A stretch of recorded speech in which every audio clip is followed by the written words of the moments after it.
by.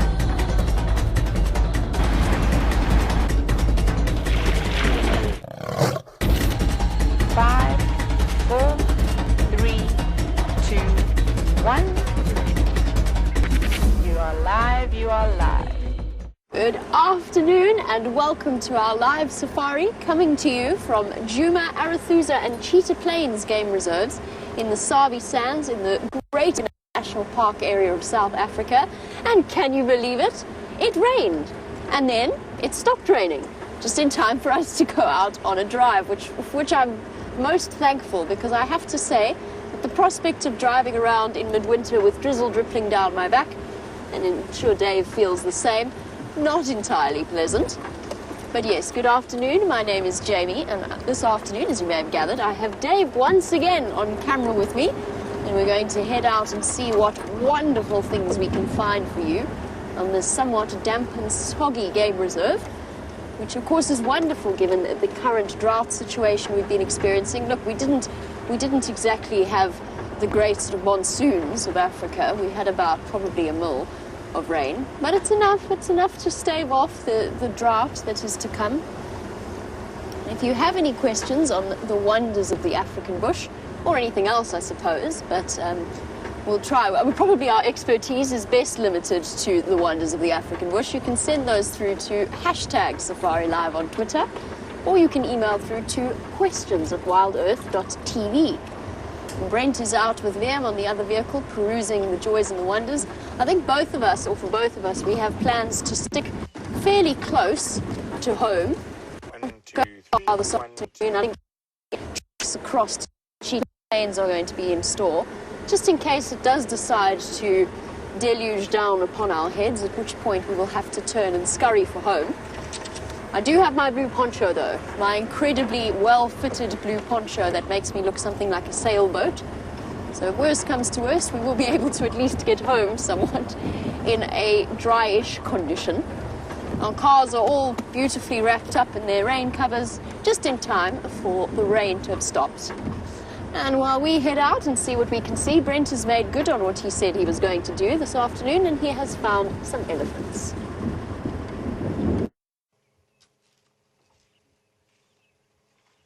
So we've been listening to these elephants the whole day from the house.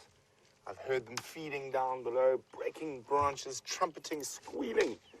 And so Liam and I decided to come have a look for them. And here they are. And my name is Brent, and welcome to a slightly damp Djuma for the Sunset Safari. I have Liam, as I said, on camera with me. But look at this. This cool weather is prompting some amazing behavior from the young elephants at the back. Rolling around. Now, look at that. So, and there's another young Eddie taking a snooze behind, a slightly older one, sort of 10 or so years old. And you very rarely see that type of behavior in adults, but with youngsters and sub-adults, it is quite common. And that little guy is just having the best time. Rolling around in the nice, cool, damp ground. Safely under Mom's belly, who's spraying dust, as you can see it falling down onto him. Here we go, little one.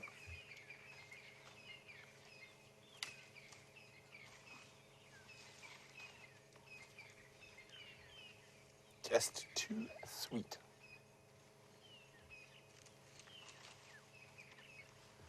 And keep those massive frames well fed. Very nice, long, straight ivory on that cow.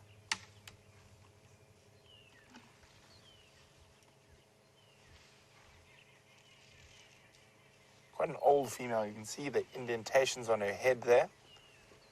And it's one of the ways you can start seeing age in elephants, when their skin around their head starts to sag into some of the shapes on their skull. So she's probably over 40, 45. Maybe even a little bit older. Very big female. I'm just going to move forward a little bit so we can try and get more of those youngsters having a ball.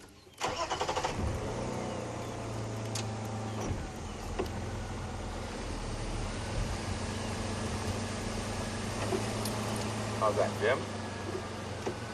So a couple of them all under there. I can see 1, 2, 4 at least. Oh, there we go. Perfect. Mom's moves out the way. There's 3, possibly 4.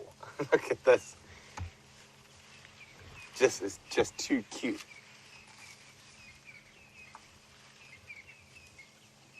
Now, elephants can be very, very playful, especially when they're still dependent on mom's milk.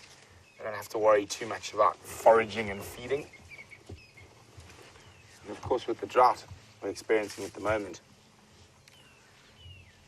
you'll probably find the hours in a day that the females need to feed to keep producing milk is longer. So it can be a stressful time for elephants when it is very dry. But of course, those little guys haven't learnt to worry about that stuff yet.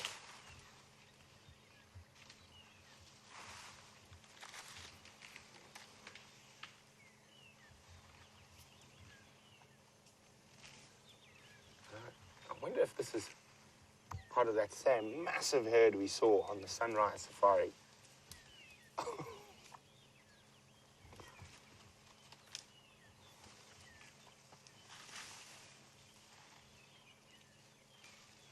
If you listen carefully, they're all around us.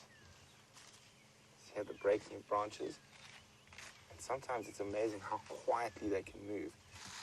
And I just heard a branch break to the left of us, and there's an elephant sort of just about to appear out of the thickets on the left-hand side of the road and just approached us so silently. You see that darkness through there.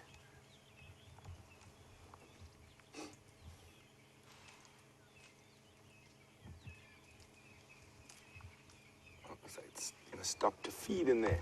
You just see the ears. Now, we're talking about the age of elephants, and Richard Holmes is wondering, at what age do elephant cows stop breeding? Probably around 50, 55 or so, Richard. But they normally manage to raise about 6 or 7 babies through their life, and they have a very high success rate compared to a lot of animals out here in terms of rearing a baby to fruition. Generally, if there is going to be a mortality of a baby elephant, it happens very young, sort of a couple of days after birth normally. Now, in a very dry period like we're going through at the moment, we might find a few more of those mortalities. Also, sometimes the females might not be able to produce enough milk, and that will also cause fatality. But in normal circumstances, they have a very, very, very high success rate in raising babies.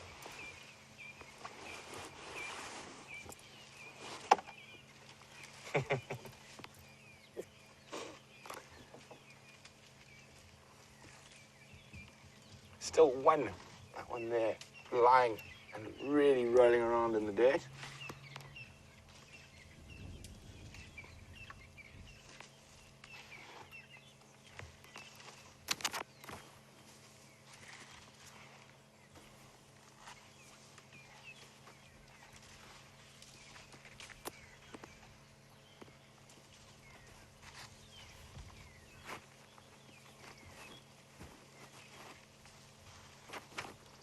Peaceful experience. Spending time with Eddies like that. Look at that. There we go again. Nose planting itself right into the dirt.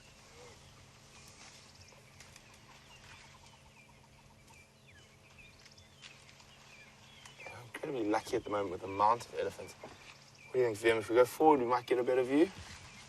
Right. Let's have a try.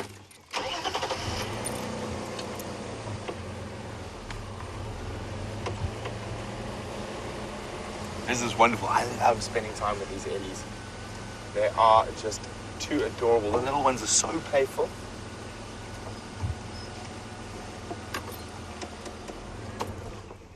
Looks like the great rolling game is over. The herd looks like it's about to move on. The general direction they're heading towards is quarantine. So So we might get them nice and out in the open a bit later. But for now, they're going to move into the thick stuff. There's a big cow about to appear in front of us. Another cow with really long ivory. Just move it forward a tiny bit. Just on the other side of this bush. Nice long ivory.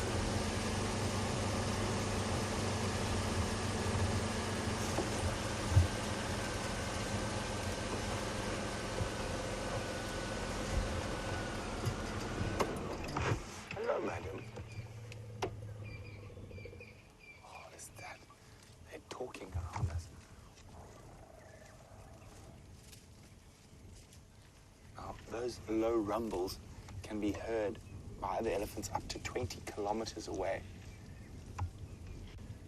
And you can see there's her left tusk. She's left-tusked. And generally, elephants will utilize one tusk more than the other for stripping bark, for cleaning grass or pulling out long bits of grass. So the one tusk wears down quite obviously in comparison to the others. Now, how quickly the tusk wears down is often very, very relative to where the elephants are. And you often get these in Kenya. You have elephants with those lovely, really long, really great-looking ivory, like around Amboseli and in the Masai Mara. That's because of the 2 rainy seasons in the Mara. There's a plethora of grass to eat at all times. Whereas here in the bush, we don't have that access to grass. So you often find a lot more broken tusks, a lot more worn tusks. They have to use their tusks on trees and quite often even see them sometimes digging up tubers with them because of the nature of the bush here. So you don't always get sort of perfectly even and perfectly lovely tusks. What's going on behind us, Ben? I'm having a nap again.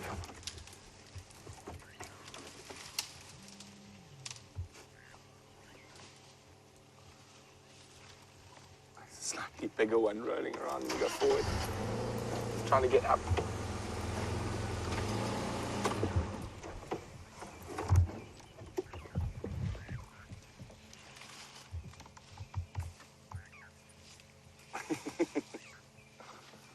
So even there we've got quite a young one there, and you see how it's got to rock its body to get up.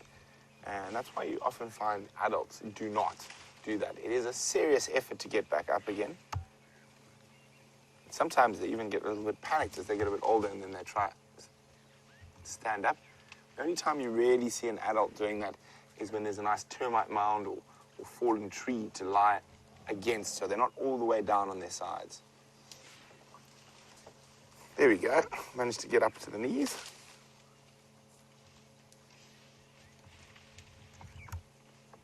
It's a very cumbersome way to stand up, but I was just playing. I'll flopped around the other way. Let's go back a bit.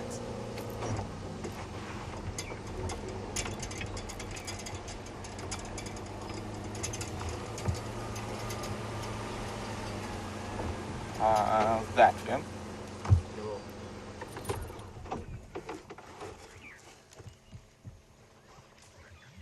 Sure, look at that.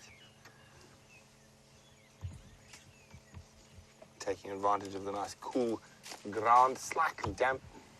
We had some drizzle during the day, nothing too heavy. I don't think it's going to cause too much growth or greenery, but the elephants are really enjoying the cool weather.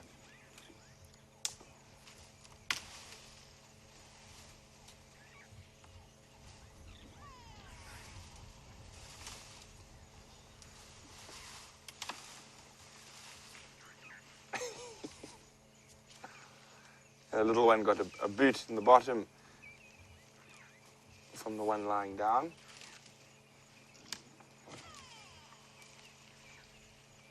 So the reason for this behavior, from what you can see, it just really looks like they're enjoying it. So having a nice roll, a little bit of playfulness, nice cool ground.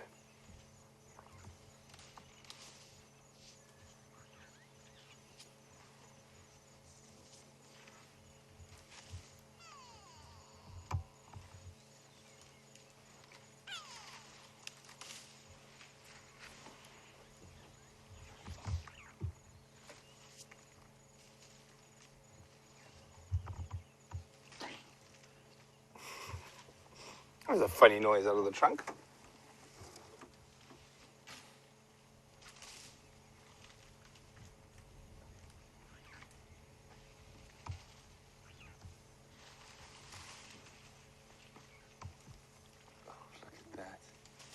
That was... Yes, we can hear you. Very, very entertaining young Ellie there. You can see he's now completely covered in dirt.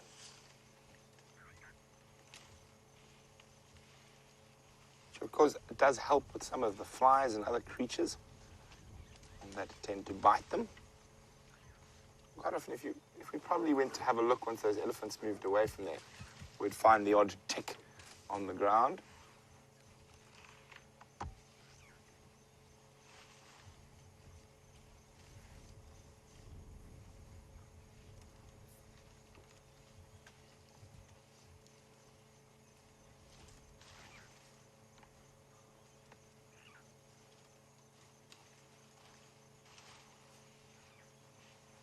Almost, you do see these bonds between groups of young elephants, almost like a little gang, a little clique. They do sometimes pick on other elephants, but generally the mothers will be there to sort it out, making sure no one gets picked on too much.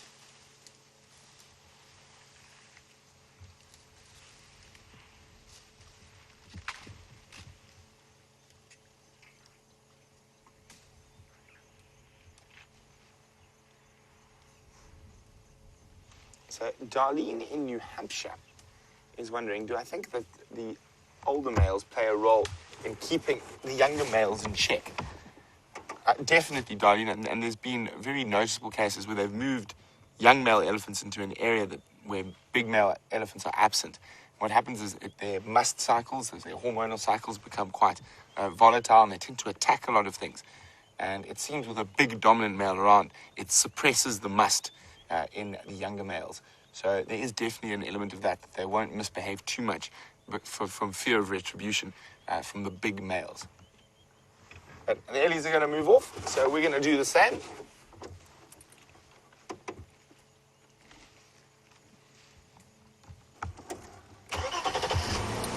So, hi, Gracie. Gracie is 8 years old, and Gracie says she thinks it's so fun when the elephants roll around on the ground. Do the big ones ever do it? Only very, very sometimes, Gracie. And normally, because they're so big, they'll find it very hard to get back up. So they'll normally find something to lie on to do it. Or the other time big elephants play like that and roll around is when they're swimming in the water. So that's when the big elephants do it. So they do it, but not nearly as often as the little ones. Now, while we're moving on through here, we've also got a question from Lyle in Washington, who's wondering, do we see many birth defects or deformities, natural deformities from birth? You do see them occasionally, Lyle, but not too often. Normally, a lot of those sort of deformities and stuff will lead to that animal dying very young. But in elephants, one of the more common deformities you do see is multiple tusks.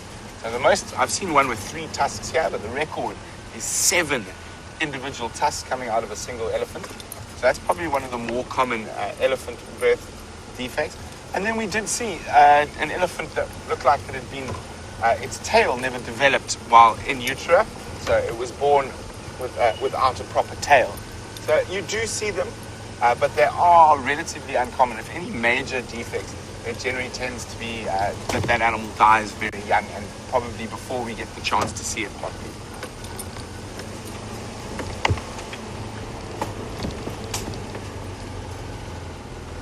So Viam and I are sticking to our plan, which I think you heard over the Juma Dam Cam by accident. Not sure how that happened. We're going to go do what we do every day and check the southern boundary for any sign of Queen Karula. Maybe with this cold and overcast, rainy weather, the Queen has come back for a visitation.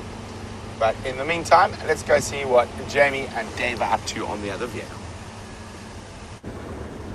So, well, Brent drives along and double, triple checks the southern boundary to see if the wonderful Queen of Juma has decided to cross. I'm starting to feel, and Dave, I'm sure you must be feeling it as well, starting to feel a little bit jealous about all of these incredible elephant sightings that everybody's been having. I feel as though we need a really nice elephant sighting of our own. Don't you agree? Yes. Yes. Definitely. Didn't really give you an option there, though. So what we've decided to do is we've decided to head to Buffelshoek Dam. I've actually come here because I want to go and have a look at that hippo that Sam was looking at yesterday afternoon. I was sort of hoping he might still be here. Fortunately, though, the water's looking very still and most undisturbed. In this case, on Buffelshoek Dam, still waters do not run all that deep. So a hippo will not be hiding too far beneath the surface. Oh, it's being very green. Oh, thoroughly unpleasant. Positively pea green in colour. Well, since we're here, and since we have the opportunity to stop Georgianne from Illinois, I really hope that you are watching, because you sent through an answer to my question this morning. So this morning, we saw this incredible moth. Most beautiful pink colour with the transparent patches on its wings that I have never ever seen before. And of course there are so many different types and species of moth that it is impossible to know each and every one. So how on earth Georgianne managed to find out that it was a Bowers frother moth? Let's go for the Latin, let's do it. Amarilla boweri. Amarilla boweri. How you managed to find that, I do not know, but I'm very grateful. Thank you. I have learned something new. And of course, now that it's been one of those things that's come through in one of these live drives, I will never ever forget that. Just like my thin marbled lichen from months ago. It's the fantastic thing about this two-way interaction between ourselves and the viewer. So a Bowers frother moth is what that was. It's quite difficult to say that several times fast. A Bowers frother moth, Bowers frother moth. It's the frother moth part that gets you. No action at Buffelshoek Dam. I don't suppose I'm that surprised, since it is rather cloudy and rainy. Not all that much happening here. And no sign of our hippo friend either. The reason I wanted to just go and have a look at him was just because he was displaying some interesting reactions to Sam's vehicle, and I'm sure partly because he was being distracted and disturbed by the elephants that were cavorting in his swimming patch. I wanted to just go and have a look, see if we could figure out where he'd come from and if he was an old male. All right, we're going to go through a bit of a dip here, and there's a chance I'm going to lose your signal, so I'm just going to be quiet for the moment, but it'll be 2 seconds and then we'll be up the other side. Oh!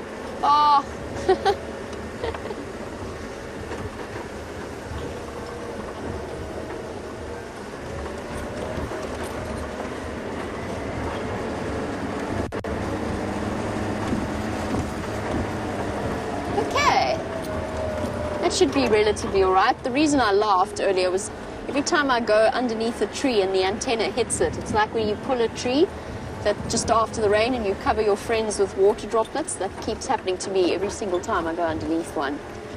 But speaking of Sam, I know that many of you are concerned. He, I'm sure, will be absolutely fine. He was not feeling terribly well this morning, and so he has gone off to the doctor this afternoon. So we'll see what the doctor says, just because we don't want to take any chances, and we'll keep you updated. But I think chances are he could be back up and running and on the vehicle by tomorrow. No. I was also sort of hoping, because only 4 Nkuhuma lionesses have been seen recently, sort of hoping that our lioness that was so close to giving birth might have decided to move out into the open after the rain just to dry off. But it looks as though that might have been wishful thinking, which doesn't seem to have appeared here. But we will keep you updated on Sam's state and how he's doing. I'm sure he'll be back with you very shortly, taking you out on game drive. And I'll say thank you on his behalf just for all of your concern and well wishes. I know that they mean a great deal to him. Okay, let's check around here, see if we can't spot the Kahuma lioness somewhere here. And then, failing that, I think we'll go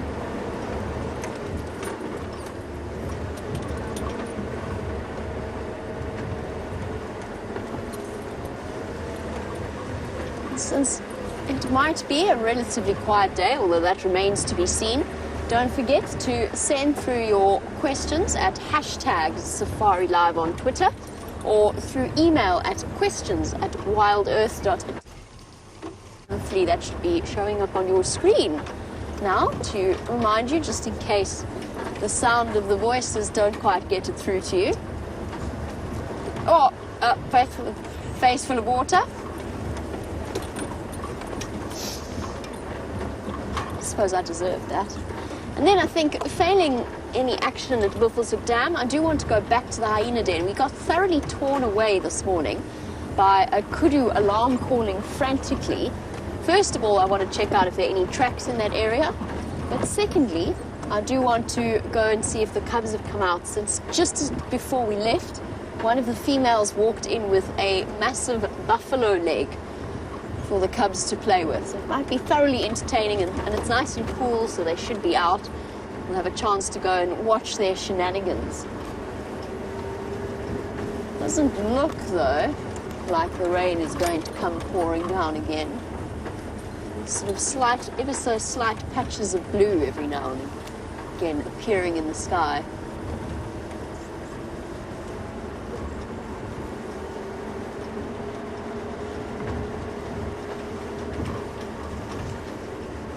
Now, Dinga, you were wondering, on the subject of our rain, how much rain fell upon Djuma. As I said earlier, it wasn't really so much a monsoon as just a dribble of water, but we are thankful, of course, for every single drop. The answer, if I had to guess, is probably about a milliliter or so, if not even less. Now, usually we get emails that are automatically generated from the weather station that give us very accurate reports of just how much rain has fallen. So I'll have a look and see, but I would guess that it was around about a mil, maybe 2 if we're really lucky. We're feeling optimistic. And this is what most of the animals are doing on this rainy afternoon, hiding in the dense vegetation and feeling a little bit chilly and a little bit damp and soggy and rather sorry for themselves, especially as a male impala who clearly, judging by his current bachelor state, may or may not be doing terribly well in the rutting season that has started. And we see more and more of these lone male impala. Now, he's either not managed to gather a harem yet, or he did and exhausted himself in his efforts to keep them from mating with other males. Yes, we're talking about you and your social life. And we see quite a few of them. They've lost a lot of condition, all looking much thinner than when we first went into the rutting season. And again, being out in the bush, the more you stop and look, the more you see. And that is particularly applicable to an animal called a kudu. They have the most amazing, and I'm gonna show Dave where it is. And I'll show you just how well those white stripes that act as disruptive coloring really work to hide their shapes. Isn't that incredible? I mean, we're not far away from that animal at all, but it took me a good few moments of watching the impala before I even realized that she was there. Every now and again you get the slightest twitch of an ear. Okay, let's go closer now that you've got an idea. And I did just want to... Oh, there's 2. The old saying goes, the more kudu you look for, the more you see once you've spotted one. But yes, those side striped help to hide the animal. I have a question for you guys. Okay, so you all know, our regular viewers all know why some female antelope have horns and some don't. I have a different question for you. And the answer is not to do with size. Why do you think it's a theory? Okay, so I'm looking for sort of the closest match to a theory that I buy into. Most of you have seen the spectacular male kudu's horns. Huge spiraling things.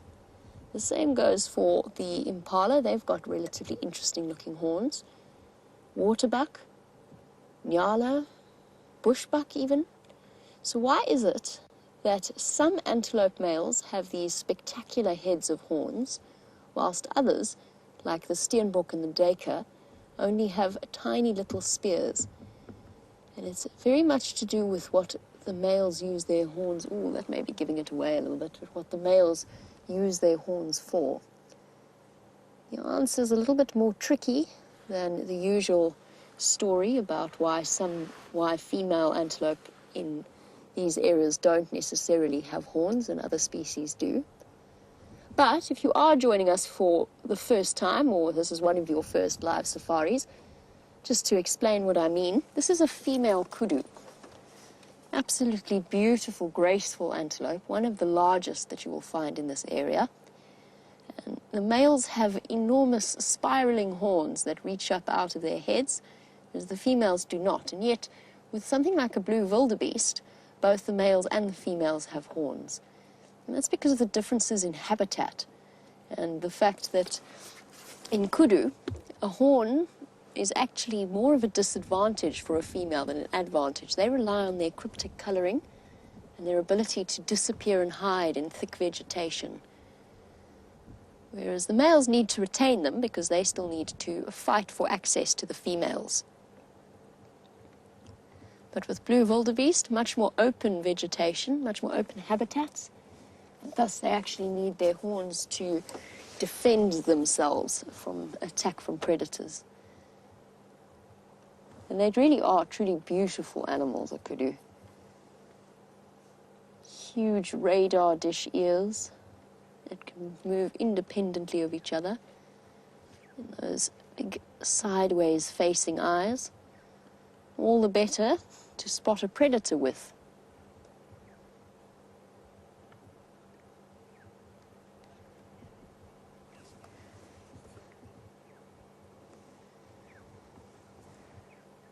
Hello, Olinda. It's so wonderful to have you on board. Olinda is a new viewer who has just stumbled upon us by accident. And Olinda would like to know what time these live streams are. Well, I have fantastic news for you. We are on every day, twice a day, come wind, rain or shine, although not too heavy rain because that sort of interferes with our equipment. But come wind, rain and mild drizzle, we will be out and about. Central African time in our winters, we start at the moment at 6 o'clock Central African time in the morning for 3 hours until 9 o'clock. And then from 3 o'clock in the afternoon, so 1500 to 1800 in the evening. That's all Central African time. Obviously, Olinda, I don't know exactly where you are in the world, so I cannot tell you what particular time it would be in your time zones. I'm also quite useless when it comes to these things called time zones. You'll have to forgive me, but hopefully you'll be able to work it out from there. And it's wonderful to have you on board. I hope you enjoy what you've been seeing so far. So that kudu that just walked past, that young kudu, probably is the youngster of this female that's hiding out behind the trees. And the rate that these animals grow, that could well be one of the babies that we saw in this area just after they were born at the beginning of the year. There was one particular sighting that was absolutely incredible, very close to where we are now, where whilst we weren't fortunate enough to witness the birth, we did see the kudu calf as it was just a few hours old, still damp, and with its umbilical cord still attached and little legs wobbling away. It's amazing to see how much they have grown. And just like that, they have melted away.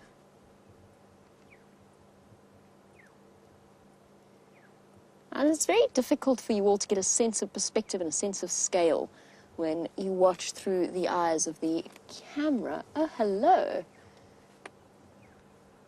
Sorry, change of tack. The entire time we've been sitting here, talking about males and talking about their horns on the top of their head.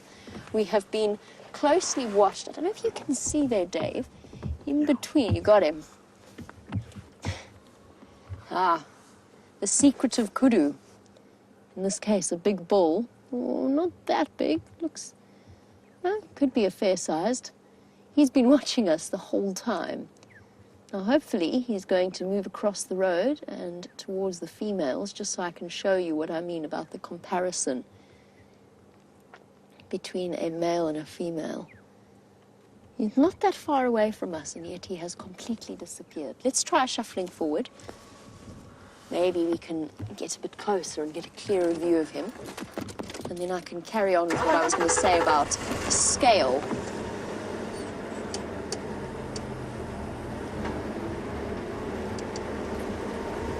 Ah, kudu everywhere.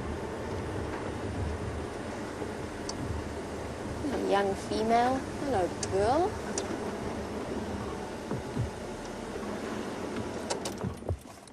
What you up to? Shem, she's going to get a fright. Yep, there she goes. Immediately, that little white tail going up in alarm.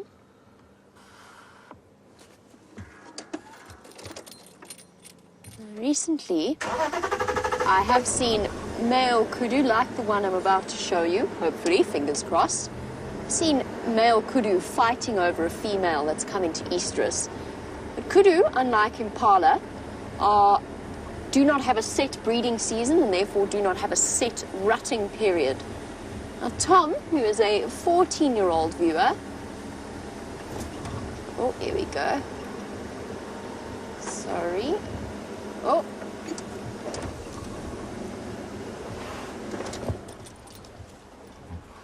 Hello, boy.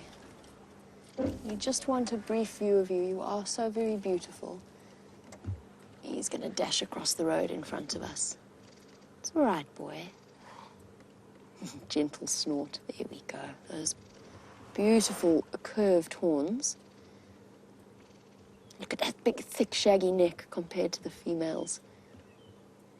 All the better for holding up the weight of those horns that are solid bone. Sorry, Ben. It was Ben, not Tom. Every now and again, my brain misfires. You wanted to know if impala were the only animal that has a rut, or the only antelope that has a rutting period. And the answer is no, but actually there's very few antelope that do have such a set rutting period. There he goes. Such beautiful, graceful animals. The other main antelope that has a rutting season and at exactly the same time as the impala is the wildebeest. But it doesn't extend for quite as long. So the blue wildebeest then has a rutting period around the same time. Warthogs, whilst not an antelope, also have a rutting period. And then for most of the antelope, because they have very similar gestation periods, between sort of 6 to 8 to 9 months, and for buffalo slightly longer, to be 11, for all of those animals, they might not have a set breeding period, but the best time to have a baby is in our summer because there's lots of rain, therefore lots of food, better chance of survival. So for most of the animals, even though they don't have a set rutting period, the females go into estrus at any point in time, is usually a peak. That was interesting. He's horn thrashing. Now, he obviously is trying to impress a lady. Let's roll forward, trying... Oh, boy. Okay, fair enough. I just heard this crunching thud. I didn't even realize he was still there. Kudu and Nyala do that. And impala stick their heads into bushes and thrash it around because nothing says manly to a female antelope like destroying a small defenseless bush. There is, of course, it's a show of strength, a show of good genetics to pass on to their offspring. Now, there's a lot more mating for the antelope in around this period, just because it's better to have a peak season in our summer.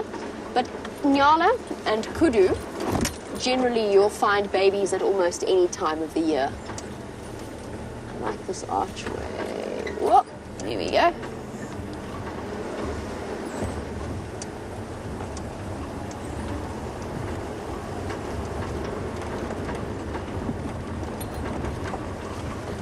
I asked a little bit about what your thoughts are as to, and I'm going to open it up to a discussion rather than a quiz. I think a quiz is a little bit unfair because, of course, we'll never really know the exact answer. And I'll tell you my theory and what I believe.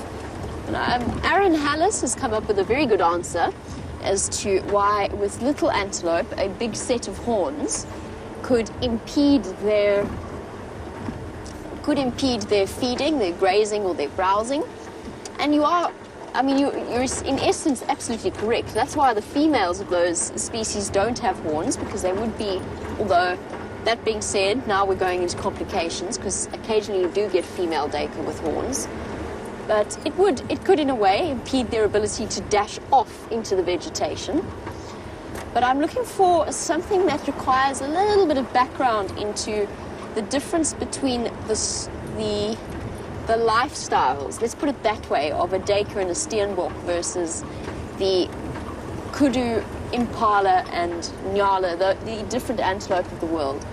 I'm going to clarify something. When I'm talking about the horns, I'm not just talking size, although the little antelope, their horns are disproportionately smaller.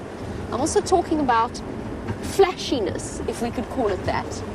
Because a kudu, you can't help but describe a kudu as being a little bit flashy. Those horns are a little bit flashy. In terms of if you wanted a fighting weapon, you wouldn't have a curved sword or anything like that. But that's not the purpose of a kudu's horns. 95% of their job is in intimidation, not in the actual physical act of fighting. And in fact, the curliness, the curvedness of those horns, kudu very often get hooked and stuck together. And they can die in that way. It's not really the most beautifully designed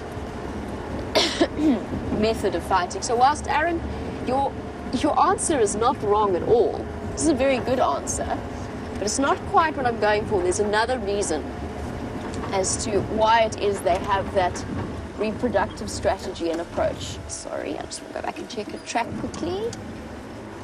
In amongst all of the buffalo that have come wandering through before the rain.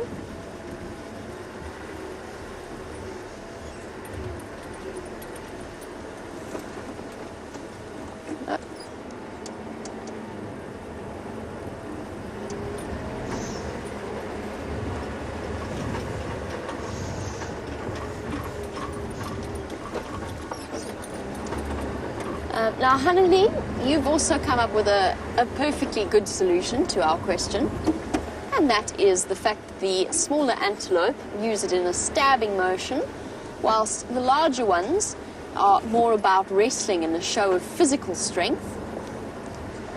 Very, very valid observation. That is how we've seen them fight. But there's a slightly different answer, because you hardly ever see duiker or steenbok males fighting each other.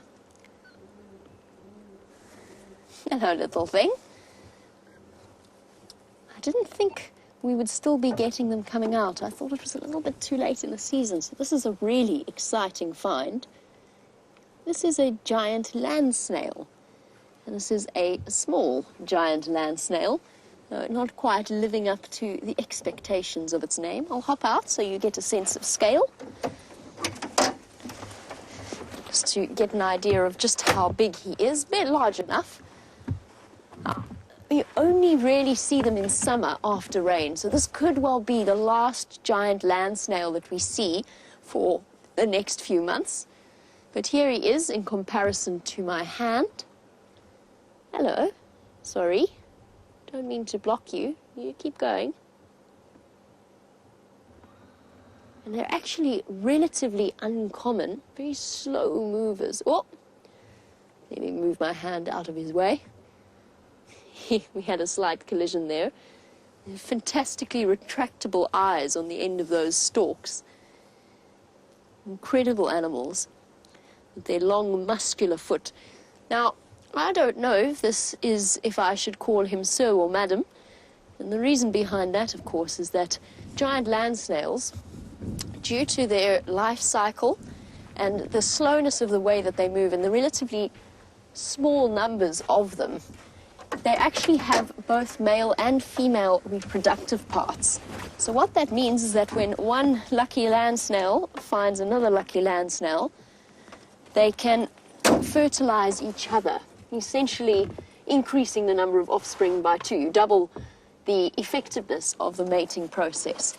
And for giant land snails, the genetic value is not lost because you've still got the sharing of the genetics there. They are great scavengers of carcasses and bones and other such things. This is still quite a young one. Squeeze past you here, buddy. Better hurry things along. Wonderful. That really could be the last one that we see of the year.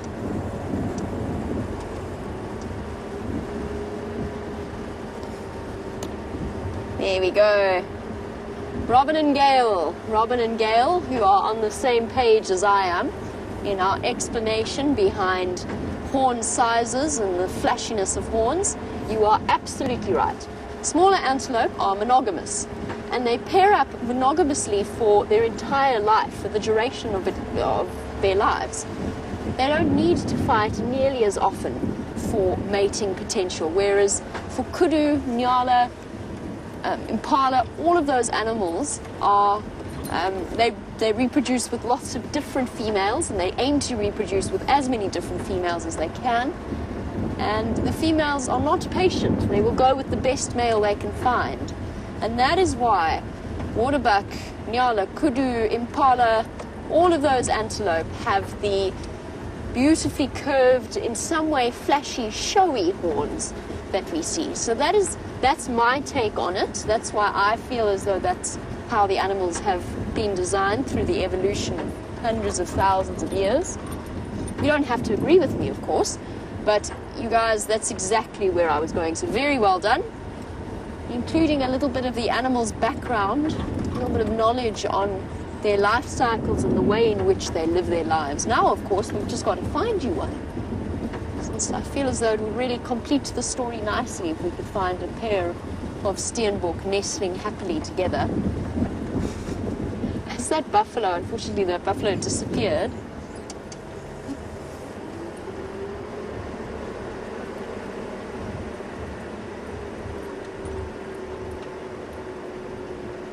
And Jen, you're absolutely right. Sorry, I want to stop here because I just want to show you.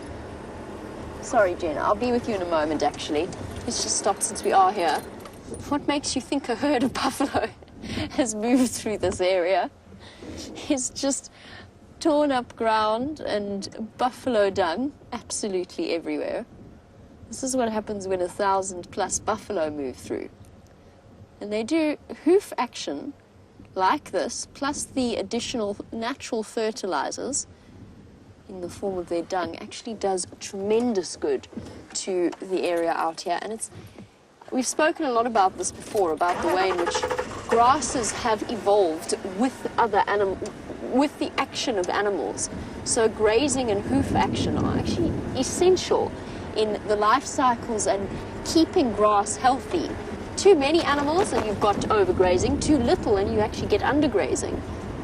And don't you just find it mind-boggling that the animals and the environment have actually figured that balance out? They've come to...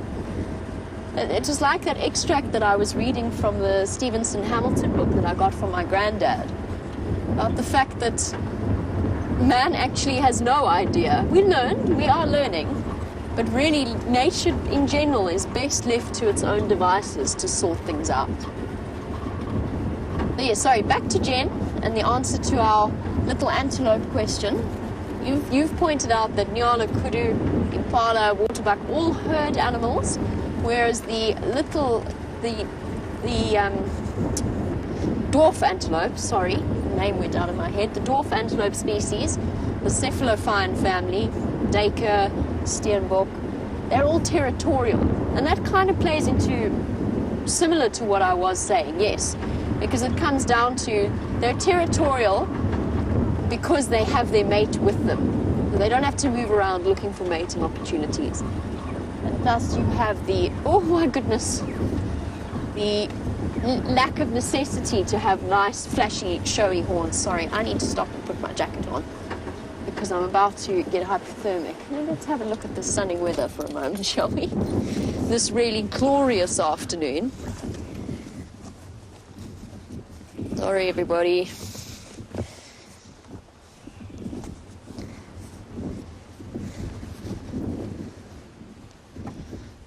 I'm built sort of something similar to a dwarf mongoose. I don't enjoy being cold. Can hear the wind howling. Might even mean more rain is on its way. Well, with that prospect in mind, let us find out exactly what Brent has been up to whilst he's been wandering about the bush on foot.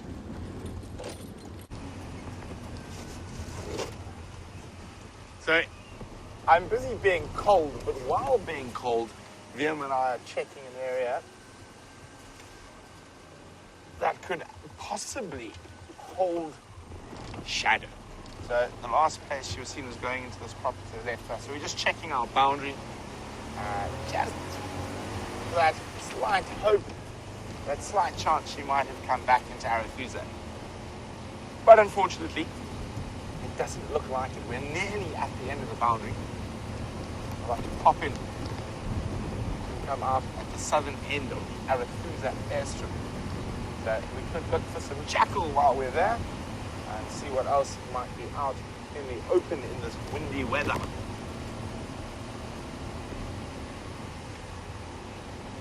And unfortunately, this is the end of the road for us. Well, that road at least. We've still got this road. Just making sure nothing's snuck on.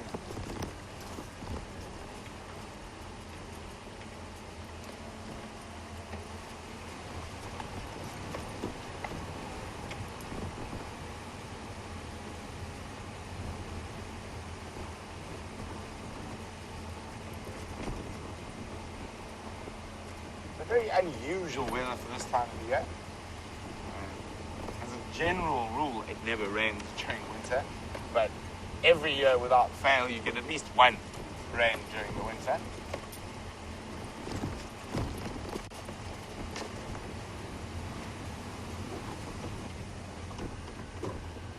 So we're coming out to the southern end of the Arethusa airstrip.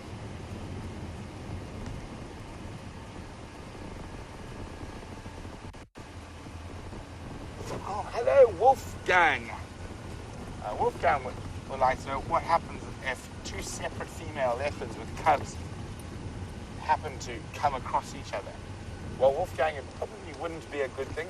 They would fight, and the cubs might escape in that pandemonium of fighting, but there is a possibility, especially if one female is bigger or more dominant than the other, that it could be the end for the cubs as well.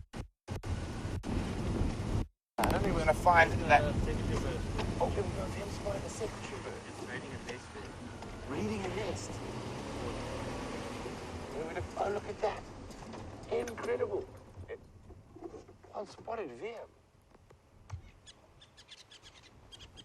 You can see the buffalo weavers are none too happy. Now, sometimes secretary birds might be building a nest on top of the buffalo weaver's nest. But I don't think so in this case. Now, you can see why the buffalo weavers need to build that impenetrable wall of thorns when you've got creatures like this about trying to get at the nests.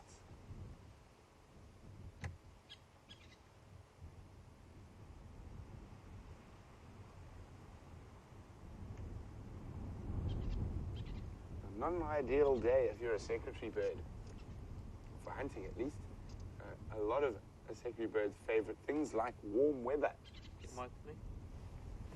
Snakes and lizards and other things are very, very fond of warm weather, and that's the secretary bird's favorite food. Might just be resting up there to get away from the cold wind. Oh, maybe not. Maybe just resting there to get off the ground, feel a bit more safe. They are exquisite birds. Definitely the tallest bird of prey we get here.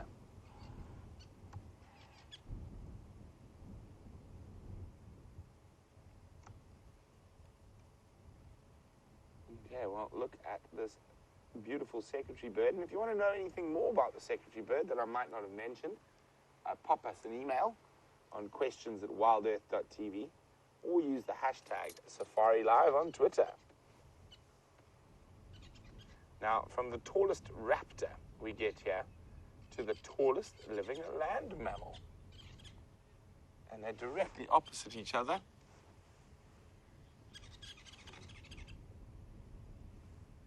And there's a vehicle coming through.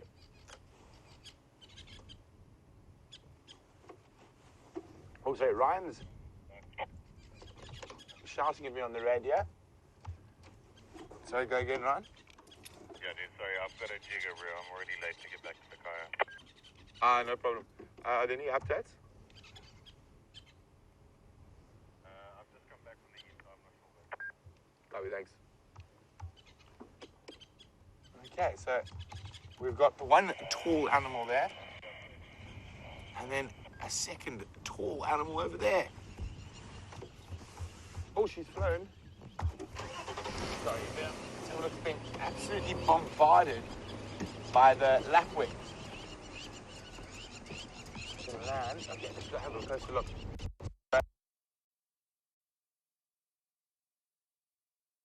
A male giraffe grazing there, unfortunately just out of our Traverse area as well though. There he is. So the tallest bird, or the tallest flying bird, and the tallest mammal.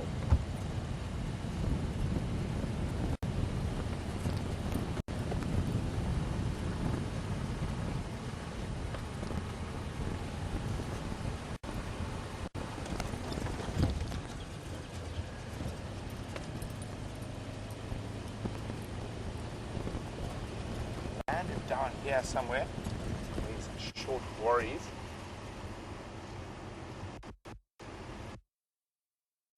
Jackal may be sleeping up in one of these bushes.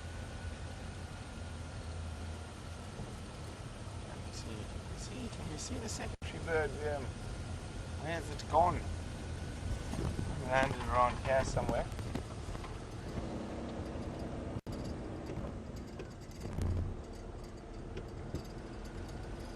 A bit deeper into the valley.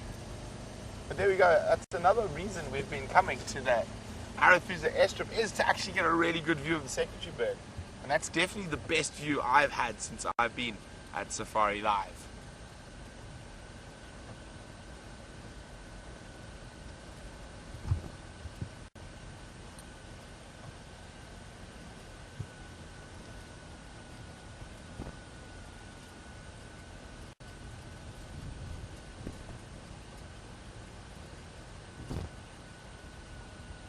Start searching. There's not much happening out here on the Arethusa airstrip this morning, and this evening, apart from that secretary bird.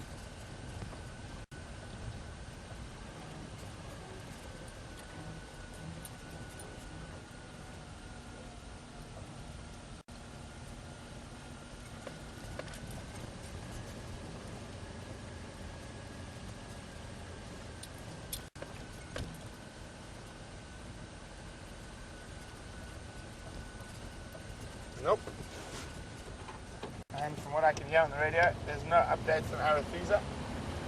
So I think we might sneak back towards Djuma, maybe head right up towards Sydney's. Maybe those two young male lions pop out.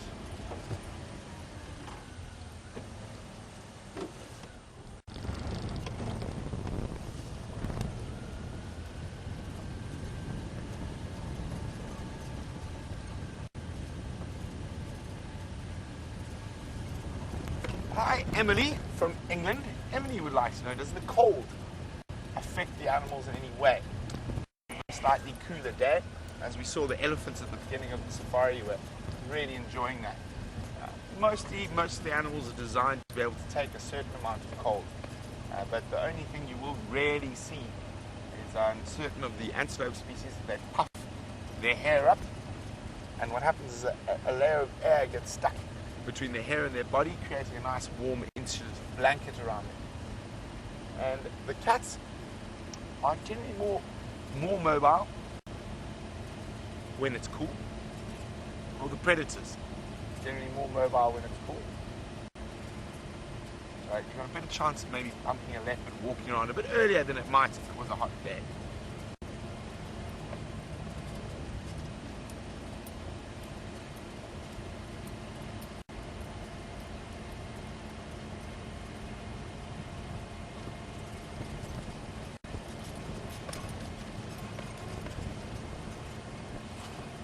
Velma's asked, how many chicks does a secretary bird raise, and do they have a specific breeding season? If I remember correctly, I think they've got 2 or 3 chicks. As for a breeding season, I might be incorrect, but I think it is the summer months, but I will double check that for you, Velma. I haven't seen a secretary bird in a incredibly long time.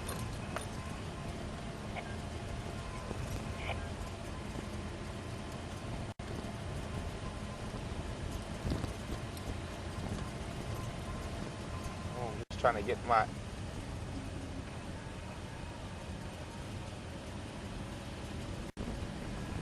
so Jean's wondering, was that the secretary bird's nest or of another bird? It wasn't. It was the nest of red-billed buffalo weavers, a communal nesting bird species. So unfortunately not the secretary bird's nest. I think these are the same pair that nest further south from here along the Lowsy.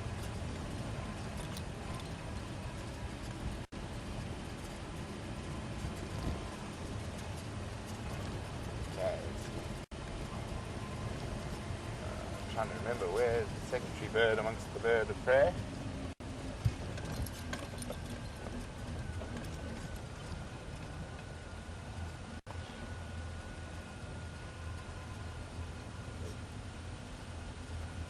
But just a reminder to everyone that we will be doing a school drive, but it'll only be starting at 4:30. Here we go. Some nyala moving out into the open.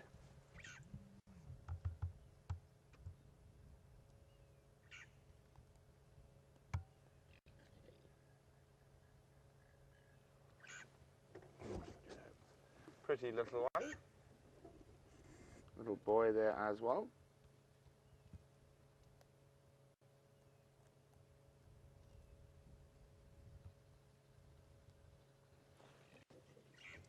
So, secretary birds are monogamous. So they mate for life, and they have a possibility of having massive home ranges of 20 to 230 kilometers squared. But it's normally around 50 or 60. Now I just wanted to see when their breeding season was.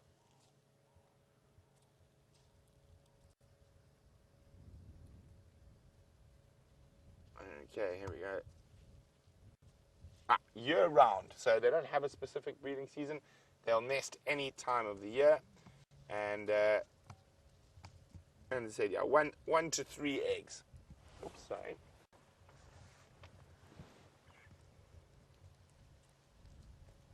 You can see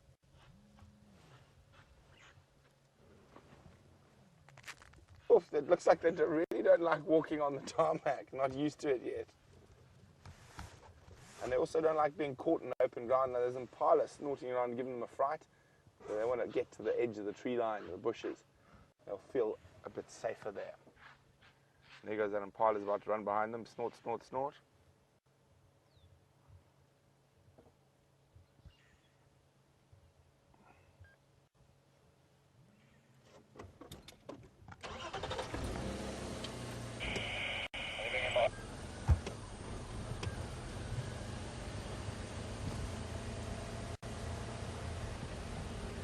So funny, they really looked uncomfortable walking across the tarmac of the Arathusa airstrip.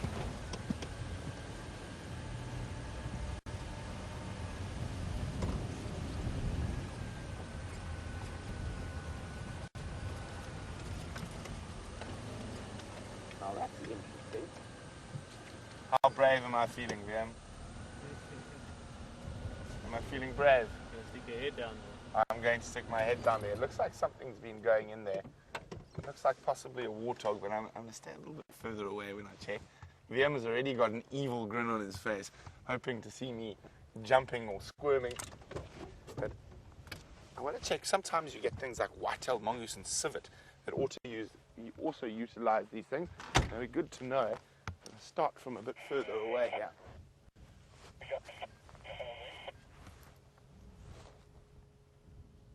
There's a very big spider's nest. VM, do you have a torch? Yes. You do? Yeah, bro. I'll just borrow VM's torch before I stick my head a bit closer. But if there is something like a civet or white-tailed mongoose there, it'll be quite good to know that they are utilizing this pipe.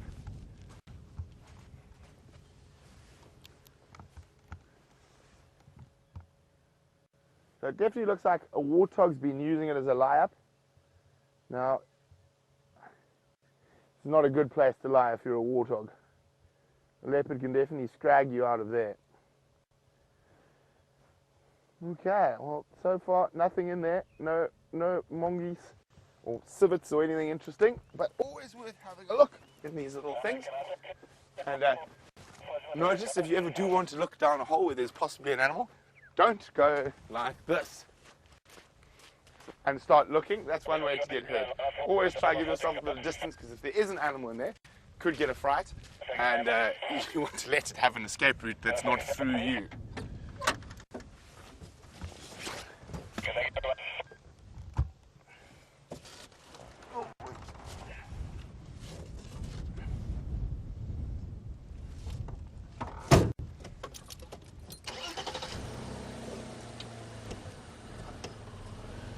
So it looks like just the warthog's been resting there.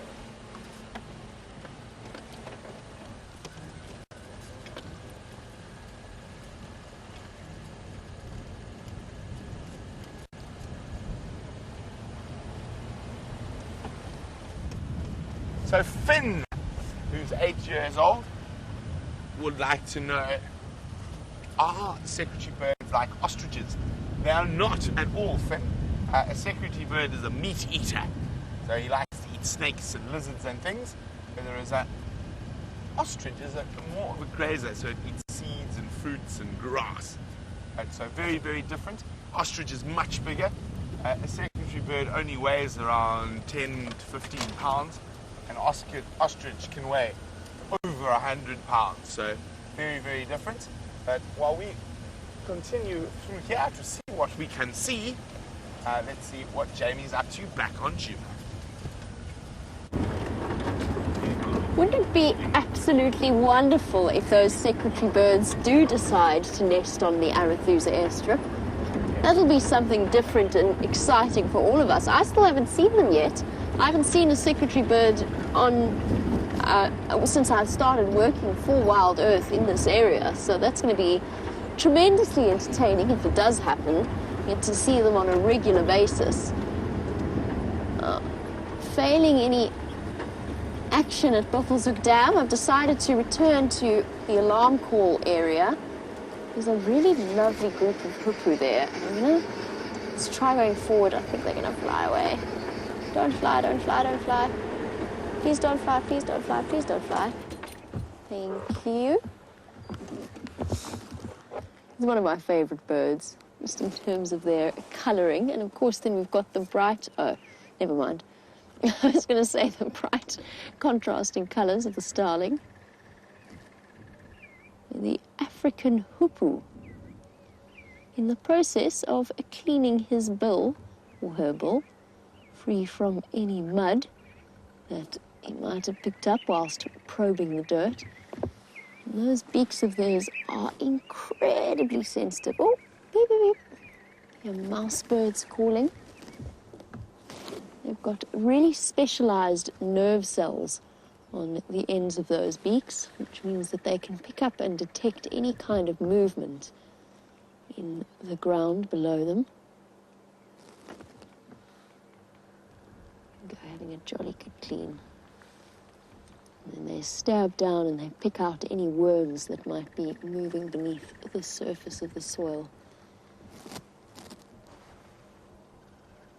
And I think we've just caught the end of a bird feeding party. A bird feeding party is basically where lots of species gather together. Again, just the idea of safety in numbers more than anything else. They all gather together. It's different species that all utilize different types of food. They're not terribly in competition. Oh, here we've got a wonderful scene in front of us. Dave, can you see that crested barbet? That there's two of them. I don't know if they're just behind your guarri bush or they're trilling. You see him there, he's sitting on the edge. Where is he? Oh, I think that the tree is just... Oh, there he is. He's just to the right of your screen. Okay, he's now in the center. There we go. Perfect, thank you. Now keep watching, because this is actually a juvenile crested barbet trilling away happily. I wondered why the trill sounded so strange, but it's a baby. A little fluffed up baby that hasn't quite got its full adult colouring yet. It's also feeling a bit chilly in this breezy afternoon.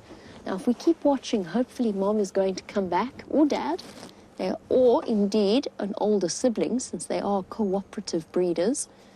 The offspring of a previous generation will stick around and help out Mom and Dad with the raising of the next set of chicks. Well, hopefully, I've just seen Mom fly in and feed it and then fly off again. And hopefully that's going to happen once again. I can hear one of the crested barbets trilling off to my left somewhere. It could well return at any point. It's that grrrr sound that you might be able to hear. I'll be quiet for a moment just so you can listen.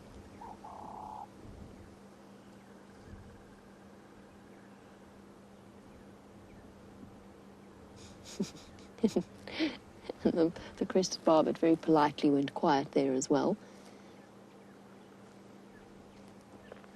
Come on, little one.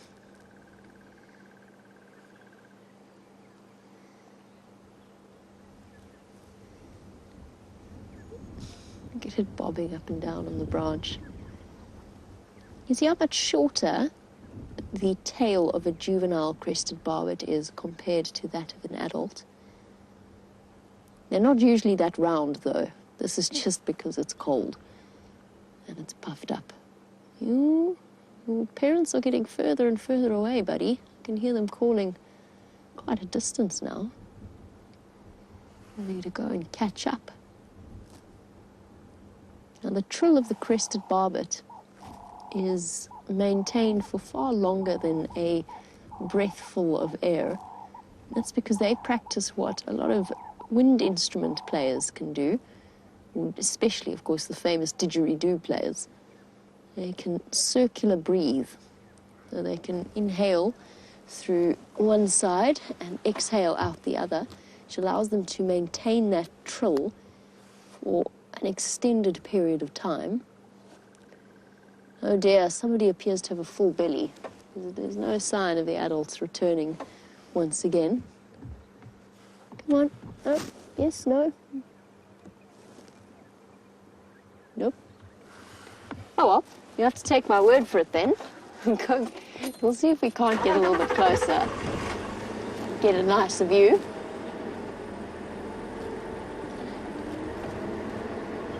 Much, much smaller than an adult crested barbet is.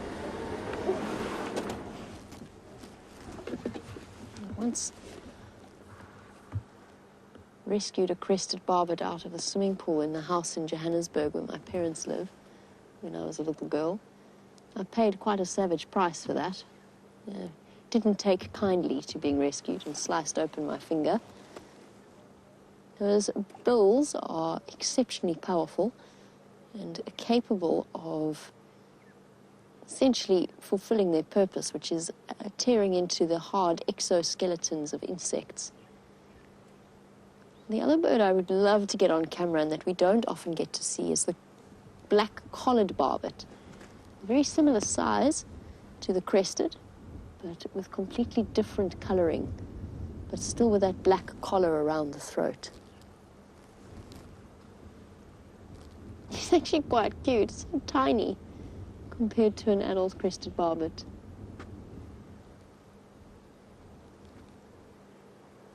A beautiful vast array of black, yellow and red.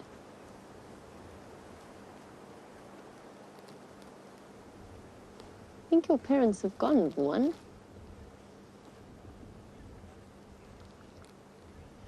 Apparently lots and lots of you taking screenshots. I'm really glad. Here's a lovely view of... We don't often get to see a baby crested barbet. They usually inhabit or nest in the holes in trees, hollowed out areas, and they can, like, it's not something that we think about, but with those powerful bills, they are actually capable of excavating their own holes in a tree. Okay, well, let's leave our chilly, puffed up little barbet to wait for Mom and Dad to come and add to its meal. And we'll carry on and see what else we can find. Now, this morning, we had the most bizarre, not bizarre, but quite a strange incident where I left the hyena den at a very rapid pace because I could hear kudu barking close to where we were. We found the kudu that was alarm calling, and a kudu is a very deep, very powerful, far-carrying, it's the loudest bark of any antelope. And it is a bark, I mean, it does go bah! And I don't know what she was barking at, and despite absolute best efforts, I could not find a single track of a predator around her, and I couldn't figure out what it was that had upset her so terribly. But we did find her baby, and I strongly suspect it was hers, quite far away from where she was. And it made me wonder whether or not we had arrived just missed a hunt, an attempted hunt, by some kind of predator. But as to which predator it was, I honestly have absolutely no idea.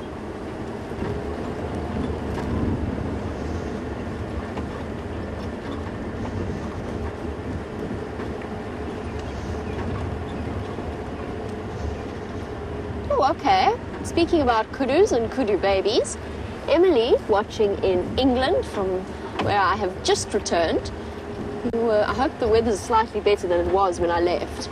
You were wondering about how many kudu babies a female will have in her lifetime. Sure, okay, let's think about this for a second. Kudu will reach sexual maturity probably at about 1.5 to 2 years. And she'll have a baby at around 1.5 years interval. And a kudu will usually can live up to 15 in the wild, but let's say her reproductive years are probably about 10. So she could maybe raise probably the average would be about 3 to 4, but maybe even up to 5 babies in her lifetime. That's very rough, Emily. That's kind of guesswork. It's kind of estimating based on what I know about kudu. But that seems to be about right. And then, of course, if she does lose a calf, and she'll come back into estrus quickly, so I'm thinking purely calves that have been raised to adulthood, because she could end up with the mortality rate for a kudu calf. Oh, wow. Hello, son. With the mortality rate for kudu calves, she could actually have more than 4 or 5. They just don't all survive to adulthood. That would be my guess, if I had to give you a rough estimate as to the average number of babies that a kudu will have throughout her lifetime. Let's go look at that lovely giraffe in this afternoon light. It's so beautiful. It's like it's all cleared up. Everything is fresh and clean. The earth smells like petrichor. I love that word. And I know James loves that word. It's his favorite word. It's a beautiful afternoon. And we've got a lovely animal to share it with. Sorry, man, I changed my plan. Which way do you want to go?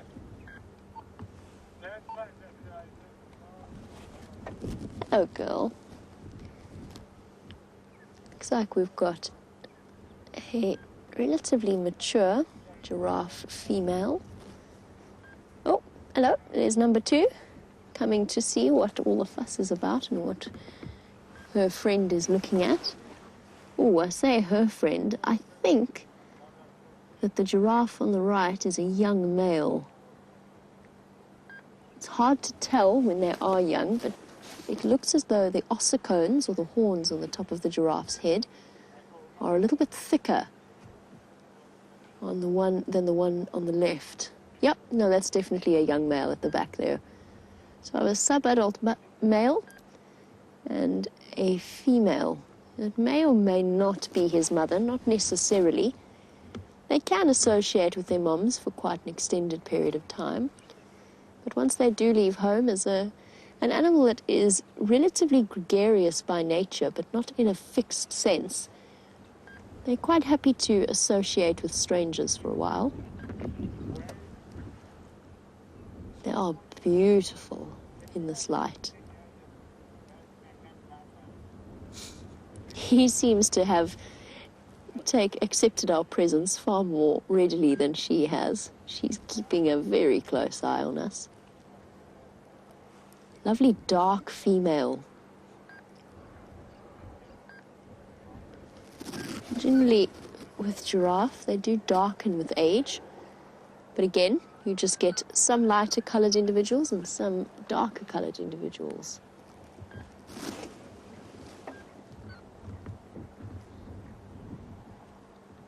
I'm just going to sit quietly for a moment because I've just heard an African green pigeon. And I'm hoping that you'll be able to hear the call. And the reason I say that is because it sounds like, somebody once told me it sounds like Tarzan, an old-fashioned Tarzan movie, Swinging Through the Trees. So I'm just going to see if we can't hear it. Or is this going to be like our crested barbet?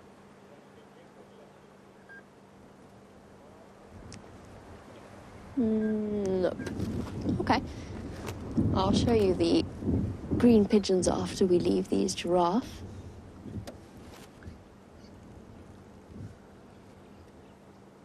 This is exactly where we saw the baboons earlier, by the way. So the giraffe also enjoying the guari berry boon that is currently occurring. Oh, and we have number 3 strolling in to join the group. Another female looking at us intently. And it's actually really nice because usually when we see male and female giraffe, it's usually a much larger bull that we see where the difference is clearly identifiable between a male and a female.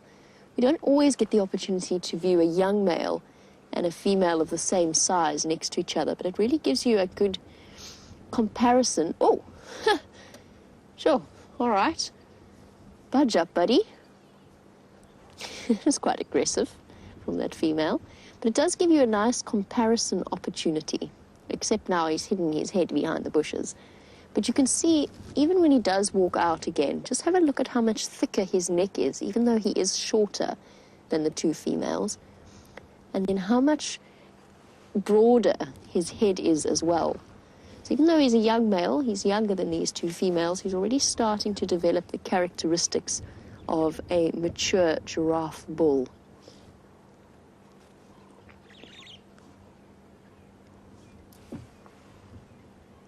Oh, it's a lovely mature cow, that one. Nice and dark.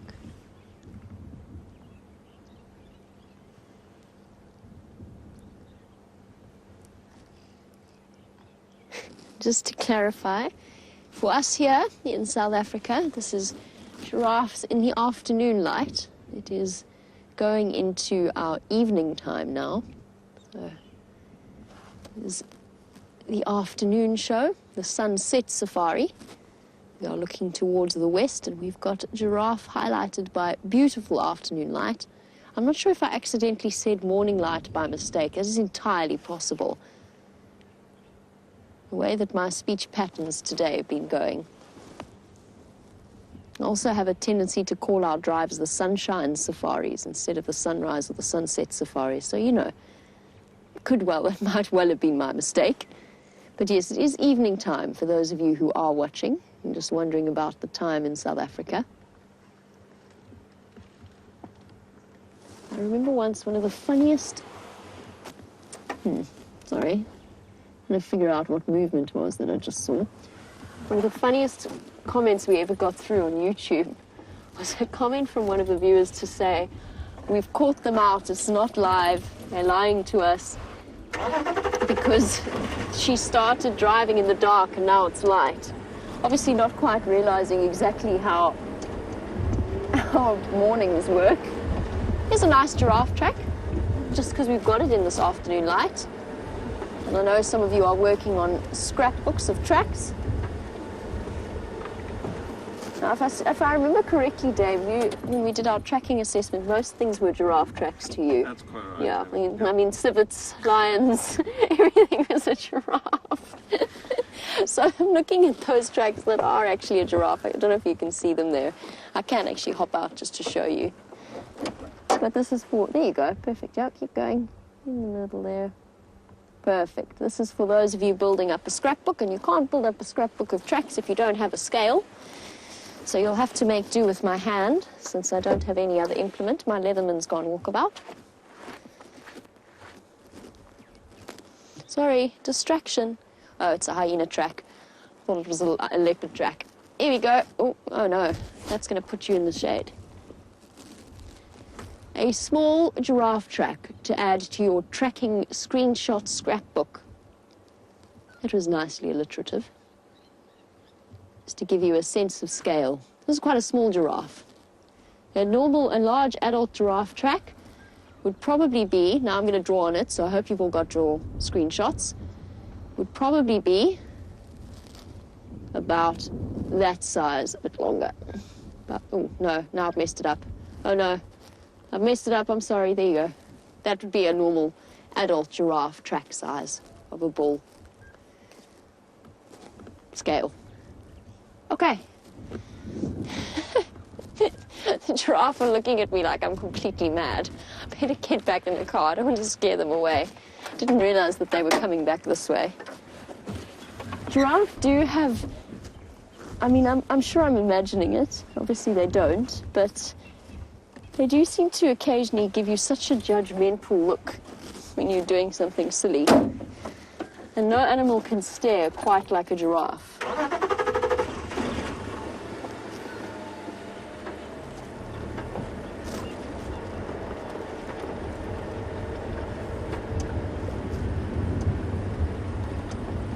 Deborah, our armchair traveller, you're wondering, well, apparently James has said to you that if you are, well, let me try the sentence again, that a giraffe is curious enough that if you were to lie on the ground, they might come and investigate you out of curiosity. You wanted to know what my thoughts are on that.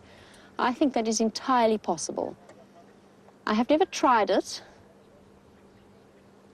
And I'm not sure that now would be the best time in which to do so, just due to limited time, plus the damp ground, actually, is one of the things that I'm considering in this thought process. But I entirely agree with James. I believe that that is possible. I've heard of it happening. I've never personally tried it, but I'll tell you what, I will. Oh, we appear to have a slight panic happening. What is this? This female's doing strange things. She's bucking and kicking and cantering. What's going on, girl?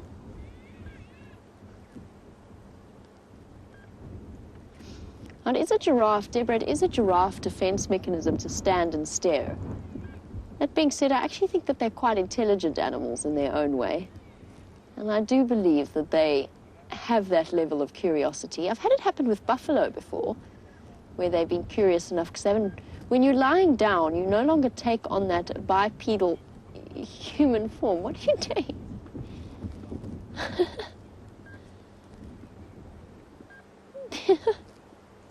Ah, I see. Young males feeling the effects of teenage hormones, I think, a little bit. But that was more playful than anything else. Oh! She's not terribly impressed with him. She seems to be acting out as well. I'm glad to hear it, James. James has said thank you. And he's adding collections to his scrapbook of different tracks. That's an absolute pleasure. I feel as though it was quite necessary, since I'd failed to find you a mongoose track, and I think I actually forgot to find you a giraffe track as well at one point. So there you go. I have provided one for you to add to your tracking scrapbook. We usually encourage viewers, we're not going to do the whole safari backwards, I promise. We usually encourage viewers to keep a bird list of all of the different birds they see, but we've also started encouraging a tracking scrapbook. So this female is just behaving so interestingly. Oh.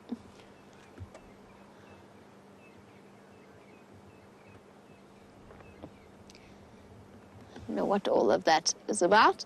Now, Brian B., you were wondering if a giraffe will alarm call if there are lions nearby, or if they'll just chase them away. And the answer is they'll sometimes breathe out very hard through their noses. Oh, these giraffes are giving me the runaround. And they will, but generally no, they will not alarm call. And most of the time they will avoid chasing the lions away, although I have seen giraffe chase lions on several occasions. Okay. Since our giraffe have now decided to come all the way back here, a very warm welcome to the Parkway Elementary School and the classes of Mrs. Mahler and Mrs. Wagner. Hello and welcome to our live safari. What you are watching is happening right here in the middle of a game reserve in South Africa. And after we're finished here, we're going to get your teachers to show you exactly where you're watching on a map.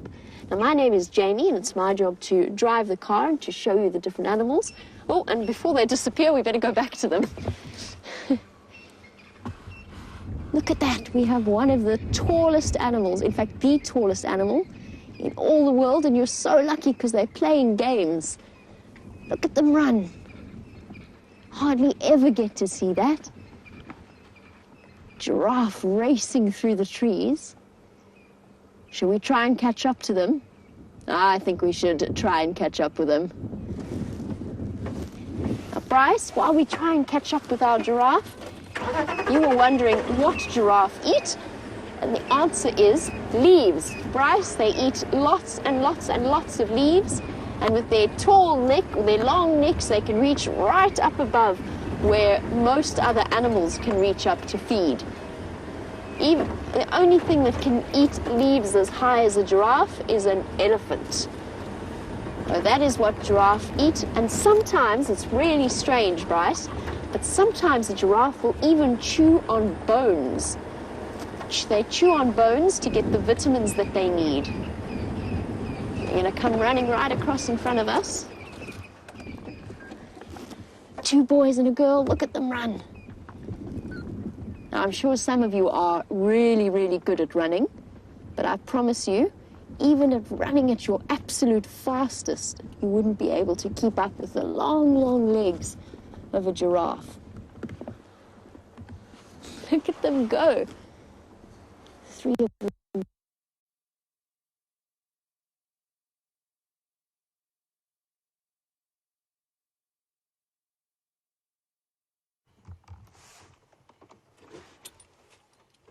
There we go.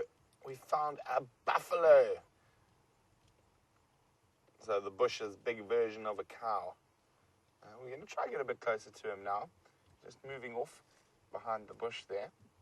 You can see there's some little birds riding on him. Oh, he's looking back at us. Nice old buffalo bull.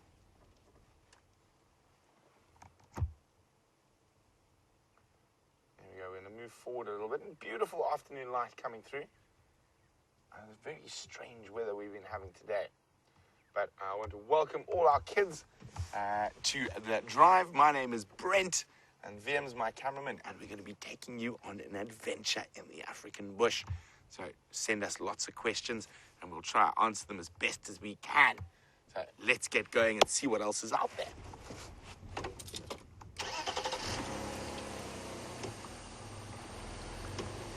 See if we can catch up with that big buffalo first, who had the hitchhikers on him. Now, those hitchhikers are oxpeckers. They're birds that eat ticks and other bugs that live on the buffalo. So they're there to help him. There he is. Walking through the bush. We're going to try and get opposite him now. We're going to walk out to the open on the other side of those bushes.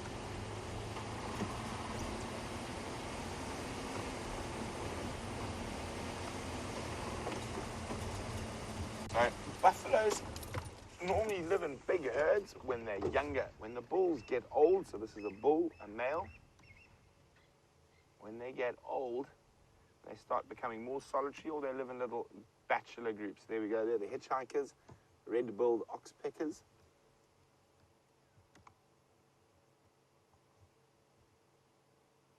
Now he's probably around 12 or 13 years old. And buffalo don't really live much longer than about 15 in the wild. So he's an old boy.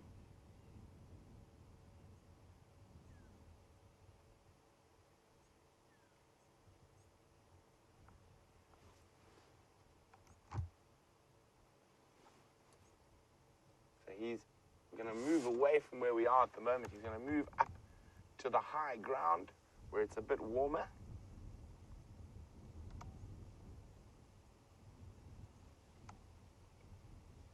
Go and let him head off. He's going to find a nice spot up on the hill where it's a little bit warmer to have a snooze.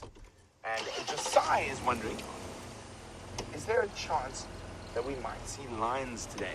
Josiah, there's always a chance. Unfortunately, there were no lions in our area this morning, but that doesn't mean they might not come back now.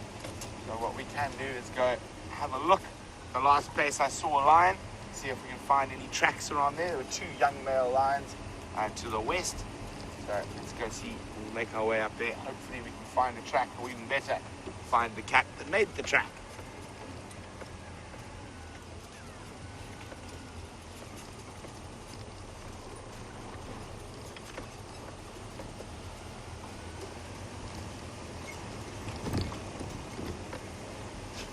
So very excited to have all you guys with us. And what a nice way to spend a school lesson, coming to learn about the African bush.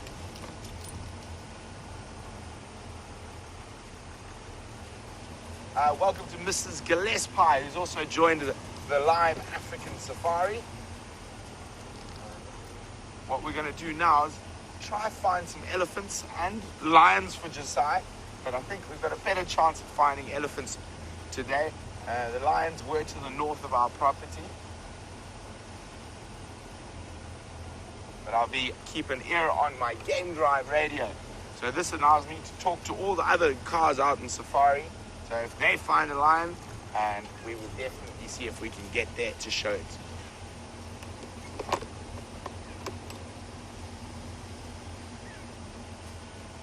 Remember guys, you can ask me questions about the African bush. So send me questions. I'd love to hear from all of you.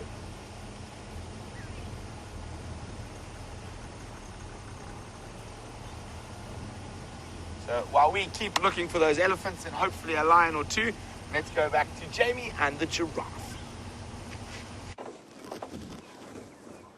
While Brent goes off looking for elephants and lions, I've managed to, after driving very fast, catch up with my crazy giraffe that are behaving very strangely, have been chasing each other round and round in circles, and they're playing. They're actually playing. That's what they're doing. They're having a wonderful time. Look at her bending her neck right down, having a good sniff at something close to the ground. Now, have you all got your safari eyes ready?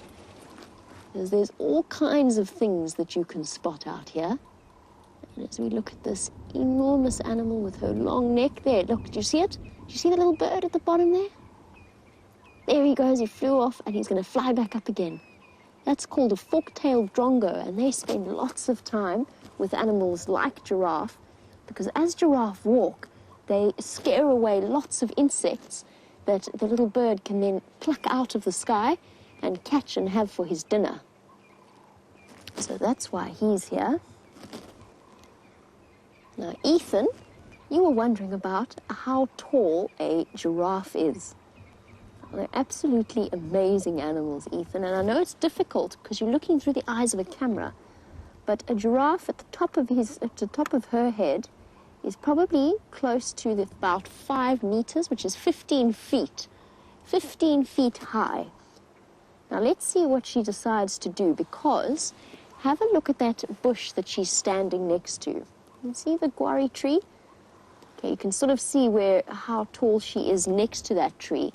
If and only if she decides to walk away now, then I will go and stand next to that tree so that you get a sense of just how big a giraffe really is.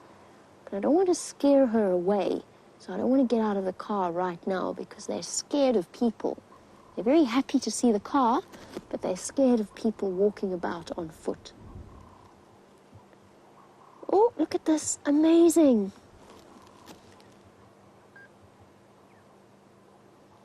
Look at her bending right down to sniff the ground. Now, that is how a giraffe drinks. But in this case, they're sniffing at something. They've got really, really good senses of smell. So they've smelt something interesting. There's the boy on the right, the girl on the left. Now, this is a perfect giraffe home. Kyrie, you were wondering, where do giraffes live and why do they like living there? Well, I say this is perfect for a giraffe because there's lots of trees for them to eat and also lots of trees for them to hide behind if they need to or if they feel like they're scared. But a giraffe can live in lots and lots of different places in Africa. And that's because they don't need to drink as often as some of the other animals, which means they can even live in desert. As long as they can find a place to go and feed on some leaves, maybe a little oasis with some nice trees, a riverbed, they can even live there. But we're in the savannah, what we call bushveld. That is where we are now. Now, doesn't he have beautiful eyelashes on the ends of his eyelids? Those are to protect his eyes because a giraffe will even eat thorn trees. So even with really super sharp, spiky thorns, that doesn't bother a giraffe. He'll happily stick his head right in there and wrap his very strong tongue around the leaves and eat those leaves, even just ignoring the thorns, because his mouth is very tough.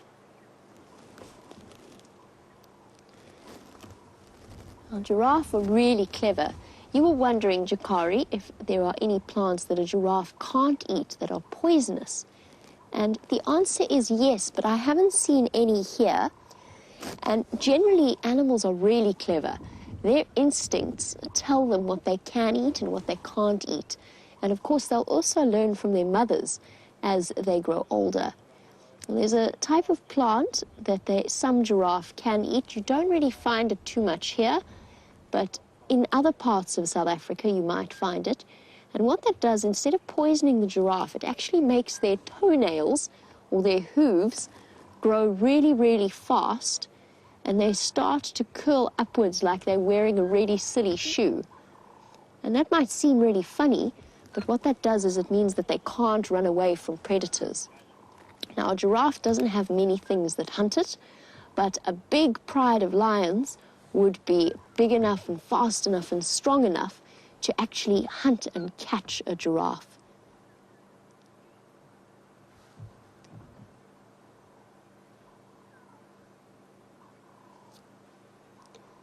We had a little bit of a mad sprint while they were playing with each other and chasing each other around. Jacobin, you were wondering how long a giraffe can run for before it gets tired. And the answer is because they're such big, heavy animals, they can't actually run for too long. So probably between 5 and 10 minutes at their top speed before they get exhausted and they start to get too hot and they have to stop running and slow down. They can't run for very long, just like cheetah and lions. Cheetah and lions also get really tired very quickly. Now, how many of you have heard of pronghorns? Pronghorn antelope is an animal that can run for a really long time without getting tired.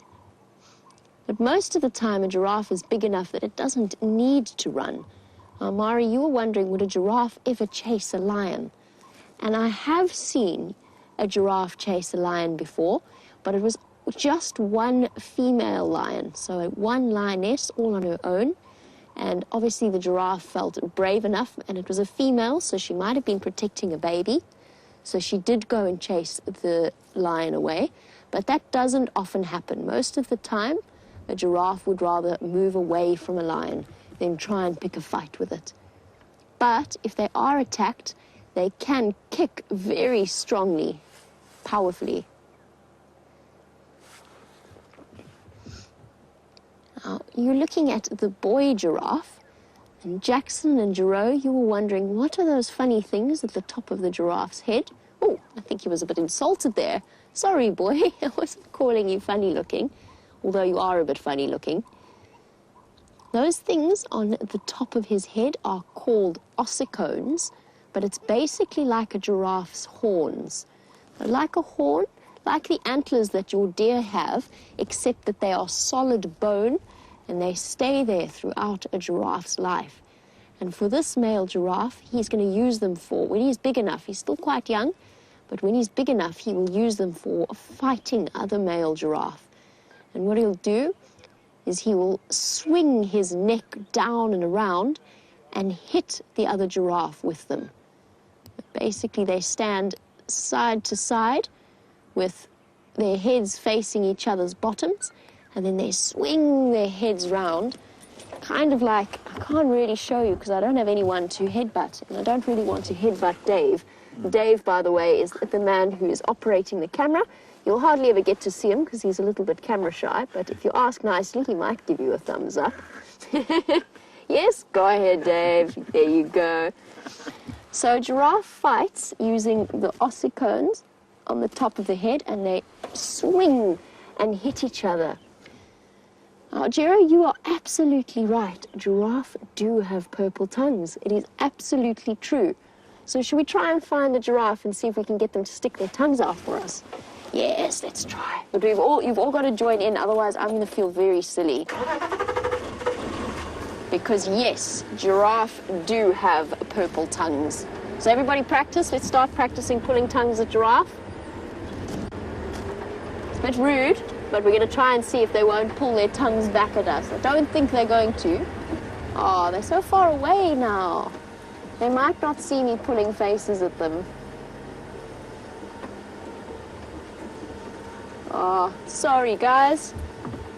It's a bit too late to pull faces at giraffe. They're watching us. Let's try. Okay, everybody on 3. 1, 2, 3. Tongues out. No. No reaction. So giraffe have purple tongues, and they have purple tongues for a really, really good reason. It's because, you know how I was telling you that they can eat thorn trees without cutting their mouths or making them sore? If we had to try and eat what a giraffe eats, we would be so sore. Our mouths would be bleeding. But the giraffe skin, you know how some of you must have freckles just like me? See the freckles? Hands up if you've got freckles on your skin from spending a lot of time in the sun. Maybe haven't put enough sunblock on. So this stuff that makes a freckle is called melanin.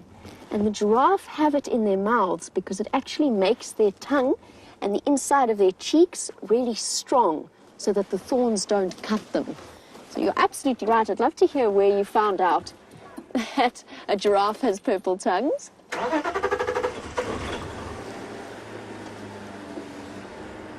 Oh, a lot of the time the giraffe are really, really alert. So they probably saw us all sticking our tongues out at them. Kamira, you were wondering, is a giraffe really good at being alert? Do they have good listening skills? And yes, absolutely. Their sense of smell and their sense of hearing is absolutely incredible. They can hear sounds that we can't even imagine are happening. Now, as human beings, our hearing and our sense of smell, even if you've got really good hearing and you work hard at listening, our hearing is not nearly as good as other animals. So how many of you have pet dogs or cats at home? You know how impossible it is to sneak up on your pet dog or your pet cat? They always hear you coming. Even if you try, you can go home and you can try. Don't scare them, but go home and see if you can't sneak up on your dog or your cat. And I promise you they will know that you are there, no matter how quiet you think you're being. And that comes from a time long, long ago when dogs and cats were wild and they had to listen like that, just like a giraffe do. Now, it's getting quite late and quite dark, so I'm going to go and find one of my favorite animals, and while I do, let's find out how Mr. Brent Leo Smith is doing. So the elephants are proving to be a little bit difficult. There was a massive herd around here about an hour and a half ago, and they just seem to have disappeared. So what we're trying to do now is we're looping around to see if they've come out of the bush and onto one of the roads. So we are still looking for elephants.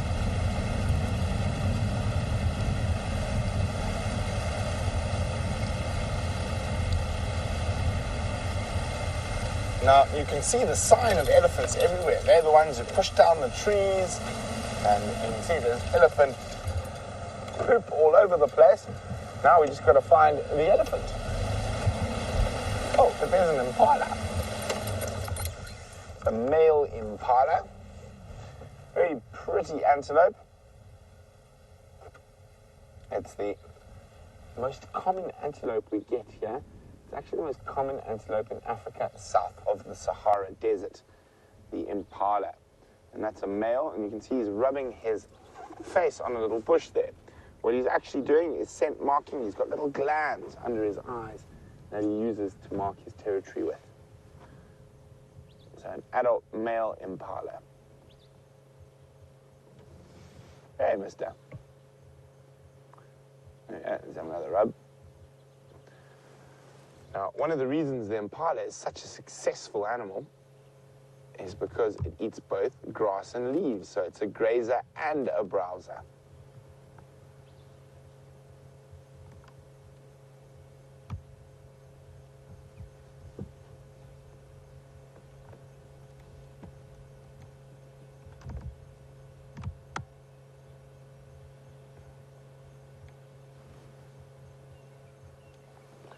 Mrs. Sky would like to know, why is he alone? Well, at the moment, it's rutting season, so they're competing over females. And he's the unlucky guy with no girlfriend, so he's been pushed away from the groups of females by bigger, stronger males.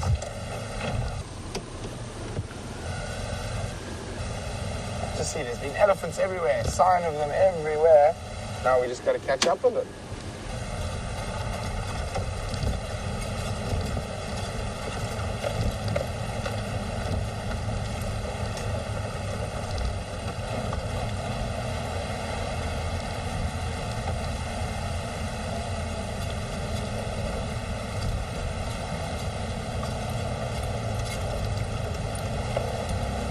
Yeah, elephants seem to be getting the best of us, but hopefully we'll find them shortly.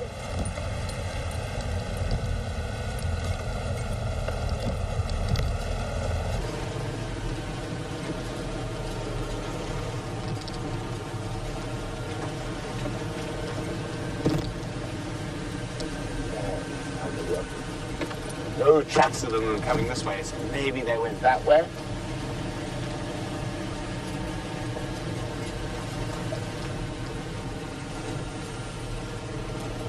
But while we look for elephants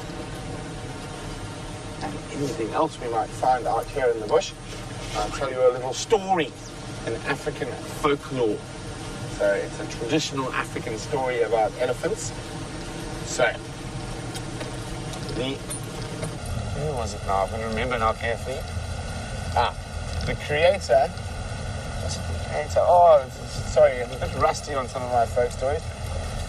It was the creator, and it was having, no, it was the rain. The rain was having an argument with the elephant, and the elephant was a very boastful creature and said, look how big and amazing, how strong I am, I can lift things. And Rain said, well, I'm bigger and stronger and better than you. And elephant denied this, said he would beat Rain up he was much better. So to punish elephant for his boastfulness and being very, very arrogant, the rain went away. And as soon as all the water holes and rivers started to dry up, all the other animals came to have to beg elephant to please apologize to the rain so it will come back. And eventually, after many animals had died, elephant apologized to rain, saying that rain was greater and more powerful than elephant, because without rain, there would be nothing. And that is a San folklore. The San are sometimes referred to as the Bushmen, an indigenous tribe of Africa that lives mostly in the Kalahari Desert these days.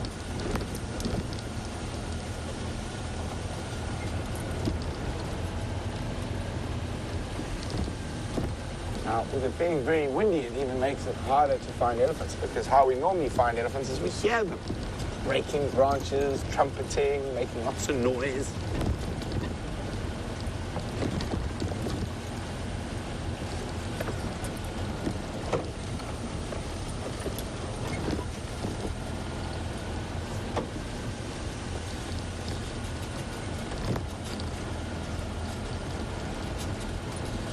Hi, Sean. Sean would like to know, why do our plants look so dry here?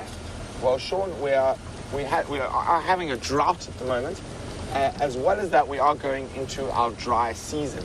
So it is the dry time of the year for us, even though we did have a little bit of rain today. And so we are going into the dry season. It is only going to get drier. And by the end of October, there's probably barely going to be a blade of grass. And most of these trees won't have any leaves, but ones like this will. This is an evergreen tree we get here called the buffalo thorn, or the Wachabiki bos. Now, that's an Afrikaans name for it, a wait-a-bit bush. Now, the reason it's called a wait-a-bit bush is because it's got these incredibly sharp thorns, and one side is straight and one side is hooked. So there we go, there's one of those nasty hooked ones. Now, if you get stuck in this, it is very painful, and you have to wait a bit to extract yourself from the bush. But Sean was wondering, what is our most common plant here? And that is the red bush willow. And for those of you not sure what Afrikaans is, it is a language spoken in South Africa. And I will find you a red bush willow shortly. That is the most common plant we get out here. There's some red bush willows.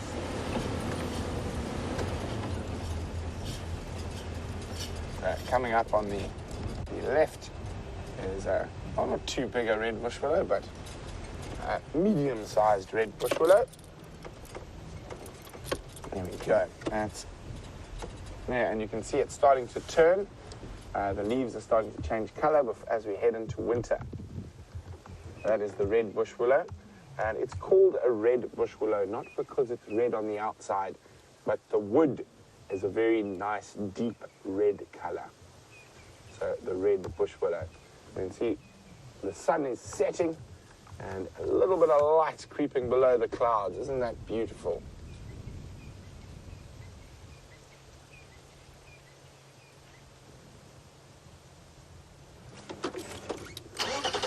Let's continue on our search for the African elephant. Now, all animals have a scientific name. And the reason for this is because people speak so many different languages. So, if I want to say elephant in Shangaan, which is the local language around here, it's Ndlovu. If I wanted to say it in Swahili, it's Tembo. I wanted to say it in German. Do you know German, Liam? Nope. Trying to think. I think it's just an Olifant. So there's lots of different names. So how people around the world are able to talk about or write about the same species without being confused is a scientific name. And the elephant's scientific name is Loxodonta africana. And it's a very good scientific name because it tells you a lot about the animal. So it's originally Latin, loxa. It means long, and donta, denta, dentist, teeth. It means long tooth or teeth of Africa. Except the long teeth of Africa. There's a long tooth of Africa. Yay! There we go. There's an African elephant, and there's his long tooth. Now, this looks like a young bull, probably around 20 years old, 22 maybe. See that wonderful long proboscis, his trunk. Now, it's like a hand for the elephant. He can use it to pick up things, to break things. A very useful appendage. There we go. You see how he's picking up some grass to eat there. And he'll wrap it with his trunk.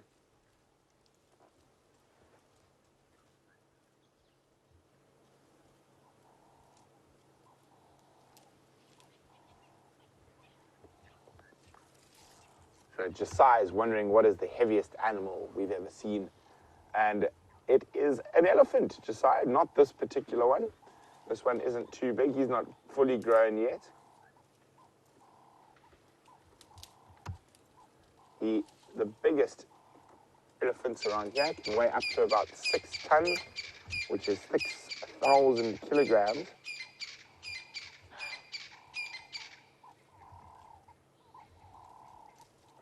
Now they're also the biggest. Isaiah is wondering if we can see his tusks. There are his tusks, those white teeth sticking out of his mouth. Now, and Isaiah is also wondering what are they made from. They are made from ivory, which is basically enamel, which is the same as his teeth.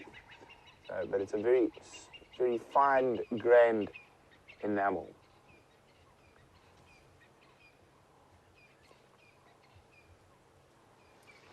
So they can be incredibly tall, over 14 foot tall, and they can weigh up to 14,000 pounds. So there we go. I know we use meters and kilograms here, but you guys use pounds and feet. So up to about 14 foot tall and can weigh 12,000 pounds.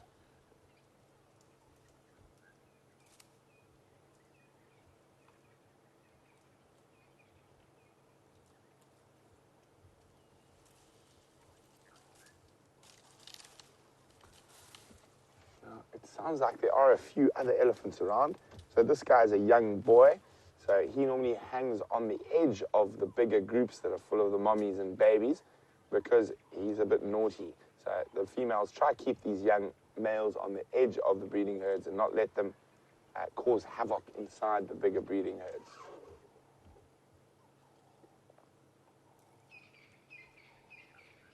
So we're going to see if we can find the rest of the elephants. While we do that, Jamie is with one of her favorite animals. Okay, so hands up if you want to see my favorite predator. We want to see Jamie's absolute favorite predator, one of my favorite animals. And I guess it's kind of going to surprise you. But we have to be really, really quiet because we've arrived at their home and we've arrived here at dinner time. So let's have a look here. Dave's going to show you. Everybody nice and quiet now. Look who we have found. This is a spotted hyena and her 2 babies. And right now they're having dinner. They're suckling from her milk. Now, how many of you have seen The Lion King? I'm sure lots and lots of you have seen it. Now, in The Lion King, the hyenas are the bad guys. They're the horrible animals that basically were the servants to Scar, who was the mastermind. But in real life, spotted hyenas are one of the most amazing animals out here. And I don't want to speak too loudly, because one of the babies, there's actually 2 there, I don't know if you can see the little ear at the back, is fast asleep. It's gone to sleep feeding from mom. Believe it or not, hyenas are a crucial part of the ecosystem. They fill a very important function.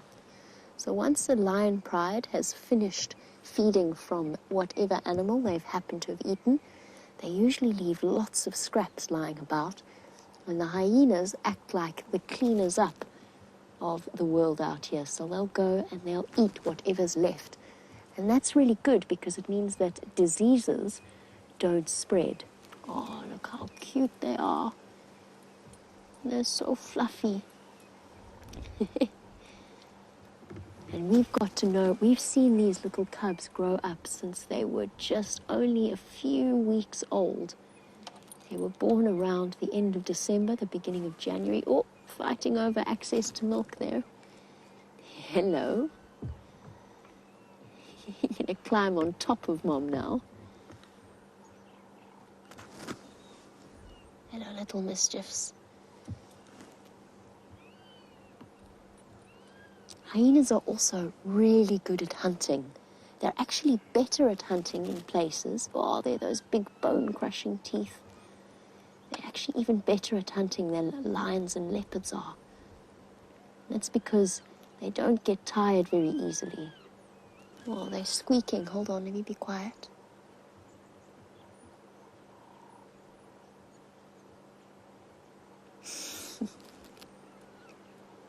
Making little squeaking sounds. Now, here's another amazing fact about spotted hyenas. The females, an adult female, is much, much bigger than an adult male. And they basically have a queen, and you're looking at the queen of this hyena clan. She is the leader of this group. And there's probably, as far as we know, there's probably close to 15 different spotted hyenas, maybe even more, in this group. And she is the leader of all of them. And I call her Madam. She's a...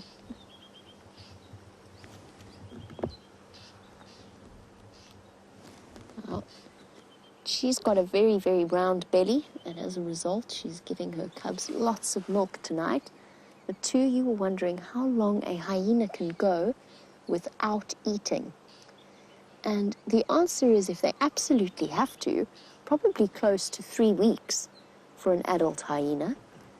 But they usually eat every couple of days. They'll find something to eat. But the little cubs need to eat far more often, just like children do. Adults can go quite a long time if they have to without food, but children need food every day, and hyena cubs are no different. Oh, she's tired. Big stretch. Hello, gorgeous. Dinner time is over, and she's decided to leave the cubs,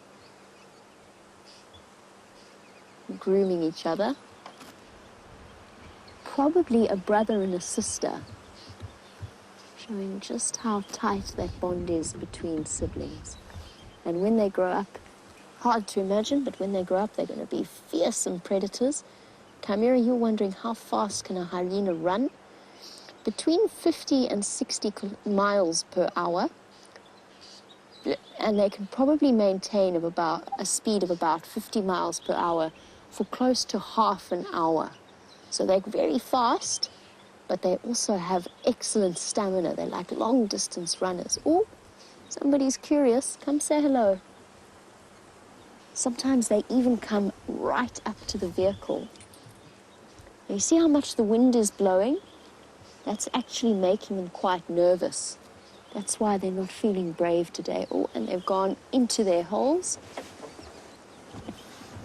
We're going to try and go around the other side. Now, Jashawn, you were wondering, what is a hyena's prey? And the answer to that is almost anything. They're quite big, stocky, strong animals. So usually a hyena will hunt something like a zebra or a wildebeest or a kudu. But they have been recorded to hunt buffalo when they have to. And a buffalo's a really big animal. You saw one with Brent earlier. A buffalo is close to nearly 2,000 pounds. hyena can hunt them if they need to. They're not really fast enough, though, or stealthy enough for some of the smaller antelope. So if they do hunt, they hunt big things. Usually zebra foals or wildebeest calves. Okay, let's try sneaking around the other side of the hyena home. This is their house. This is their house. They live in this termite mound with lots of different doors in and out. Isaac, you were wondering, why does a hyena have spots? And it's a really good question, because they're not an animal that really uses the spots to hide away. They're not like a leopard that uses spots for camouflage. The answer is I don't really know.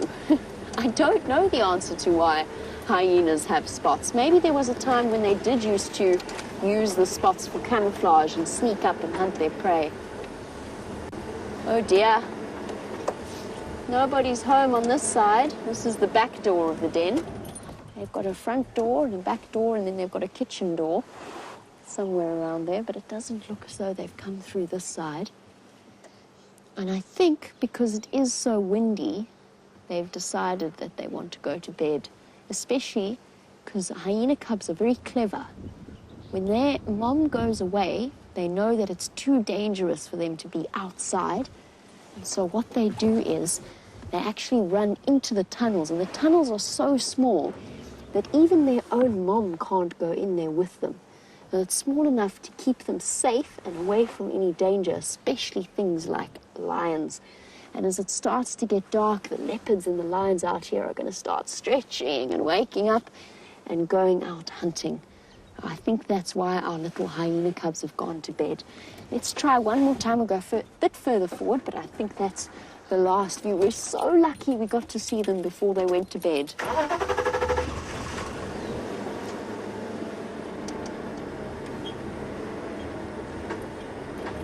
No, I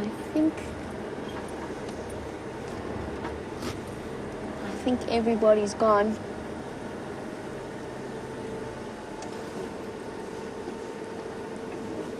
Savia, first of all, we were wondering, are hyenas' homes underground? And only for the babies. So I said to you that the tunnels are really, really small. So it's only the babies that can live there. When they're grown up, the grown-up hyenas, they live outside, and they quite happily will just go sleep underneath a bush or somewhere else like that. So they're quite safe there when they're an adult. But when they're a baby and there's lots of dangers out here, they try and hide away underground. Oh, hello. Stop here. Look who's coming. There's their mom. She's coming back. We might get lucky. She's going to walk right past us. See, she's not scared of us at all. Let's just see which way she decides to go.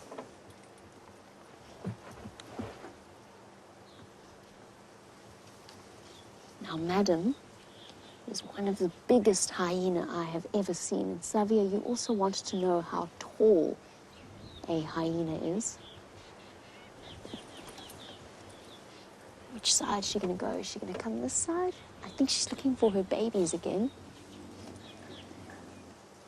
She's calling them. I'm just going to be quiet so maybe you can hear. Can you hear that low growl?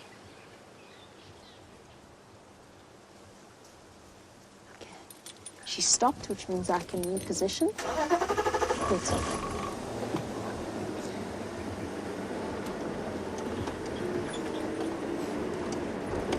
Oh, that's probably about as good a view as we're going to get of her, actually. How's your view there, Dave? Okay. Just Sean, sorry, Savvy, I haven't forgotten about you wanting to know how tall a hyena is, and I'm going to show you in a moment up against my own leg. Now, just Sean, you were wondering, can a hyena swim? And the answer is yes, they can. Hyenas can swim. Actually, almost every animal out here can swim. She's growling again. Let's listen. I know it's windy, so you have to listen carefully.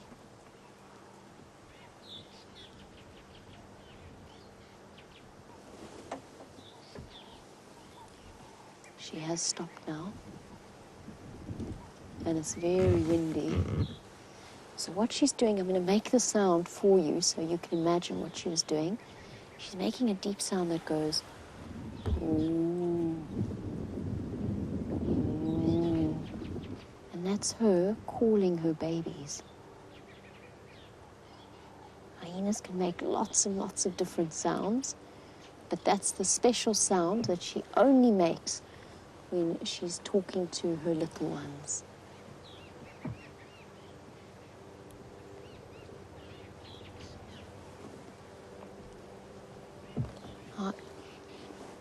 Because it's cold and windy today, we're not getting to see the cubs playing around like they usually do.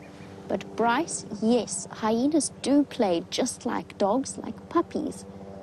And on a nice day, we watch them climbing all over this termite mound, running up and down, chewing on sticks, chewing on bits of bone, chewing on each other, and sometimes even chewing on my tires, which isn't entirely allowed. And I said, then I have to just give them a stern talking to.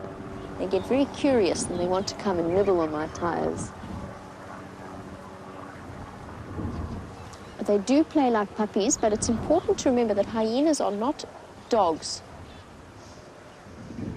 Hyenas are not dogs and they're not cats.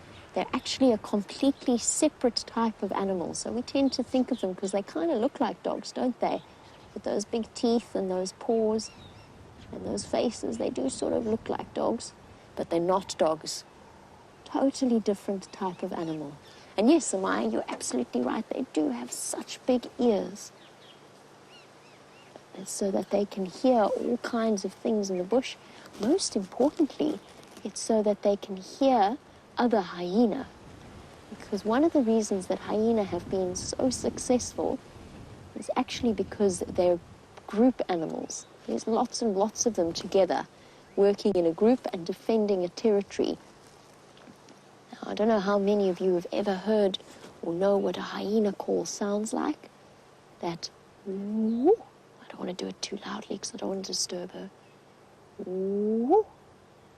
That's what a hyena sounds like, and that sound can carry many, many miles. And that's why they have such big ears, because it makes the sounds even clearer to them. She's so silly. Look at how she's lying.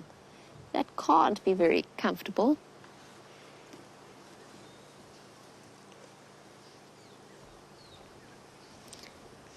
Now, hyenas are amazing because they have evolved alongside human beings and they're not scary at all. They're of no threat. They're actually really scared of us. But there are some animals that are much bigger and much scarier than we are.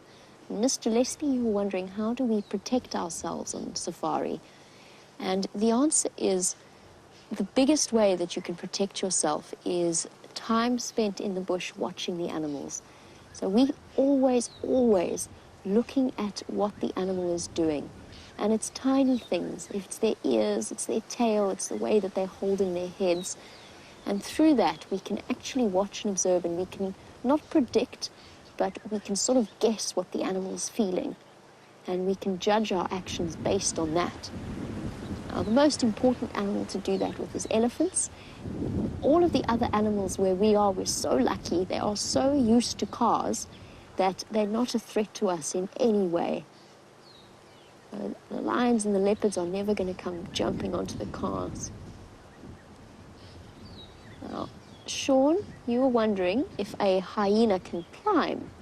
Not very well, Sean. So they can't climb trees like a leopard can.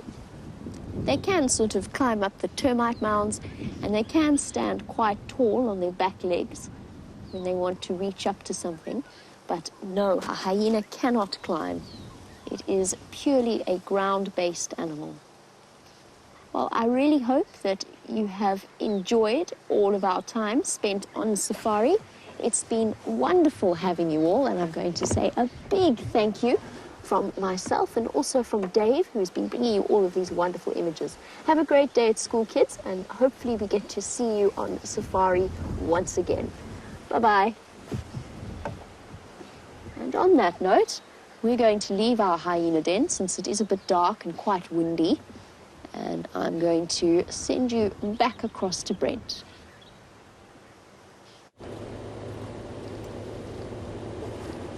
It has suddenly got much colder, and I forgot to look for my other mitt. So I'm down to one mitt. It's somewhere in my room. I have to go try to find it this evening because I feel tomorrow morning's going to be a very chilly drive. But so we've decided, we've checked literally the whole of Juma now, and there are no signs of any cats, and those elephants have moved off into a very thick area. And Liam and I had a discussion about where do the most random animals turn up, and we decided that it is Sydney's dam. Salala lions, breakaway lions, Salati lions, Birmingham lions, mostly lions. But we're going to bumble towards there and see if we can find one of these randomly appearing big cats.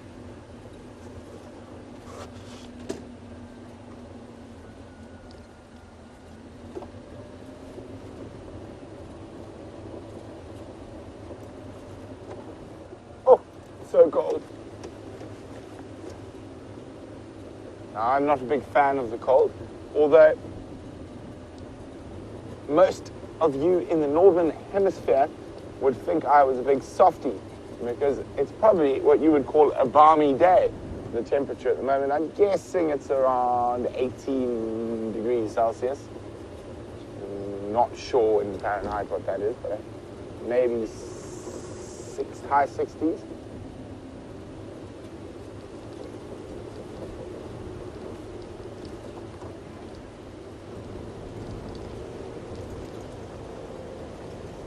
But for us low-veld dwellers in the African bush, it's pretty darn chilly.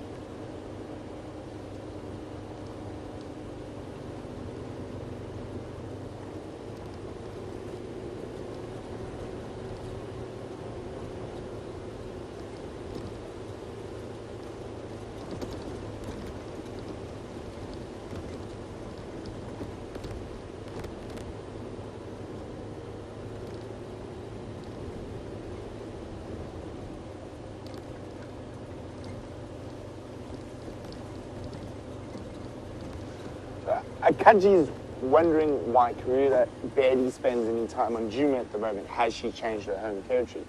No. But I think with the young cubs and this hyena den growing so quickly, she's moved them to the southern side of her territory.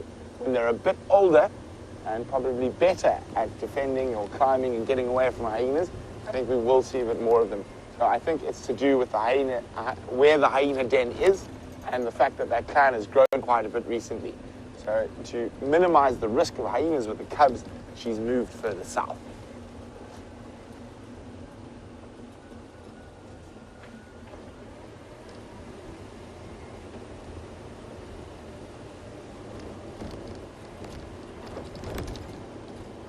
We are now slowly meandering towards Sydney's. I know Jamie was also nearby there.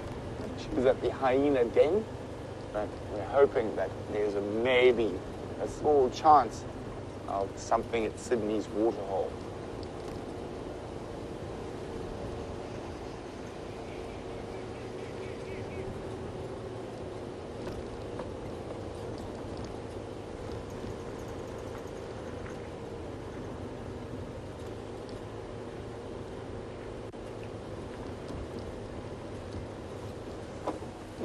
On the subject of the cold, Janine is wondering what's the coldest it gets. It can drop below 0 Celsius, so I think 30-ish Fahrenheit, but very, very rarely, and I've only ever seen frost in the Sabi Sands once. Normally, I'd say the cold, really cold mornings, we drop down to about 6 or 7 degrees Celsius. But of course, being in an open vehicle, the wind chill does make it feel a lot colder. I suppose, Janine, it's all what you're used to. I mean, they're crazy people who go swimming in swimming Arctic waters, jump into that with a polar bear club. I think those people are absolutely insane.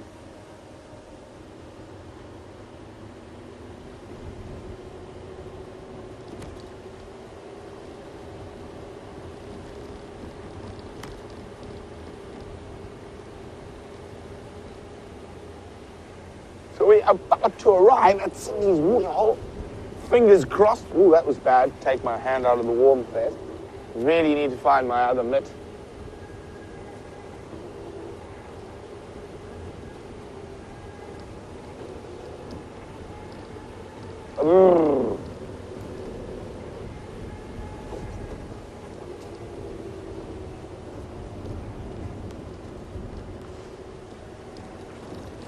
Okay, so here we go. Eyes up.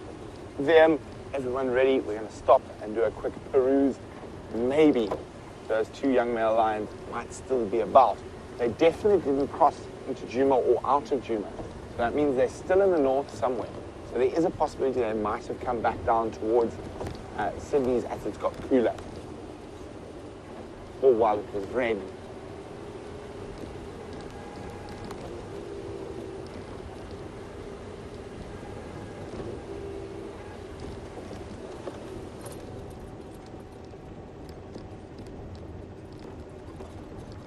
Just going to freewheel.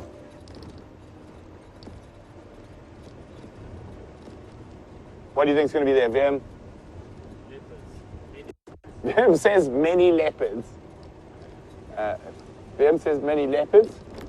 I think there's most definitely going to be a hippopotamus.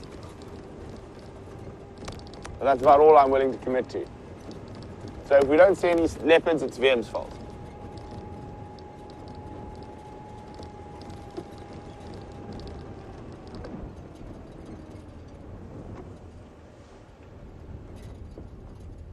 It doesn't even look like there's a hippo. Oh dear. Oh dearie, dearie me. No, there is a hippo. Is it? A little bit to the... No, there's not even a hippo. Oh dear. And literally now the deathly silence falls. Wait, there's an animal. It's an elephant. An elephant bull. Well, at least there was an animal. As you can see, it's getting quiet.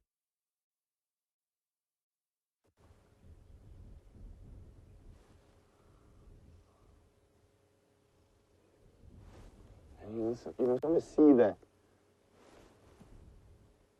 condensation in the air at the moment.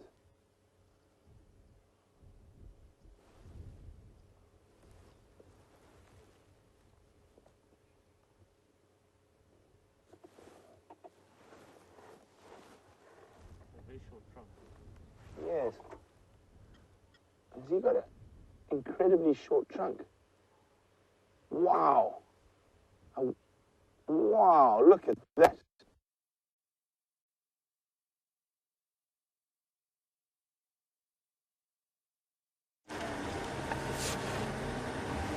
I'm sorry about that. It seems as though Brent disappeared off your screen and you caught me right as I was trying to disentangle myself from my vast array of cables and radio mics. And I've got 3 different radios and 3 different mic sets, which does sort of add to a little bit of confusion every now and again.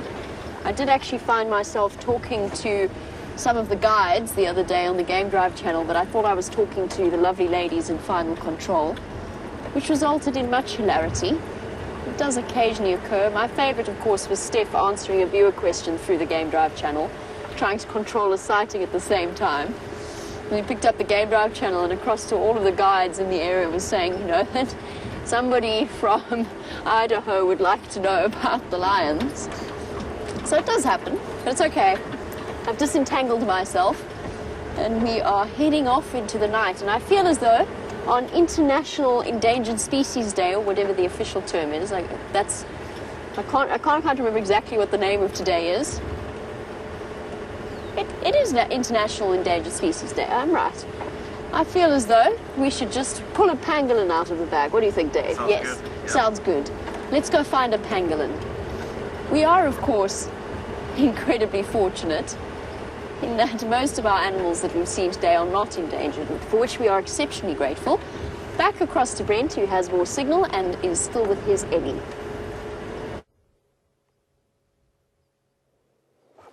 So I'm not sure how much of you guys got before he disappeared, but look at this. This poor elephant has the shortest trunk I think I've ever seen. Now, he seems to be doing well. He looks healthy from this distance, but look how he's got to drop his head to drink. And you can see how much water he loses in that initial upward movement. So it is a bit grainy, but it is because it's so dark. But look at this.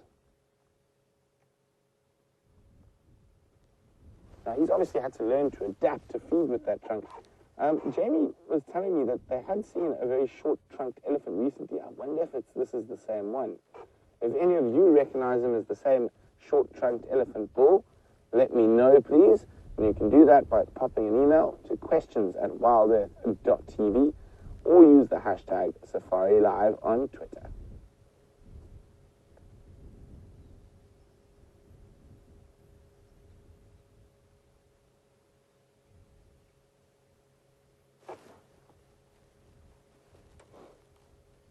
Shame, poor boy.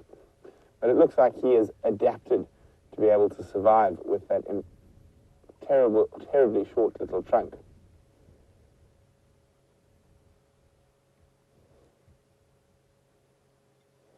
Now, how an elephant gets a short trunk like that is quite a sad story.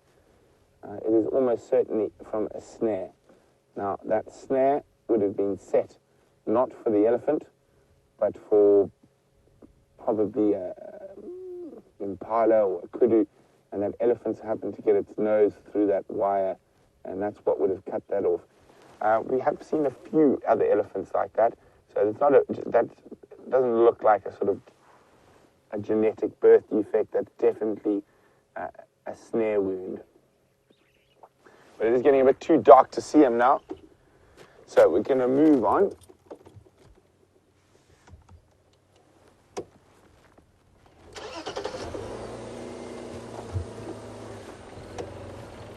So while we move on, Genevieve in New York, so she's been watching since 2014, and she's would like to know what the dead tree in Sydney's dam is.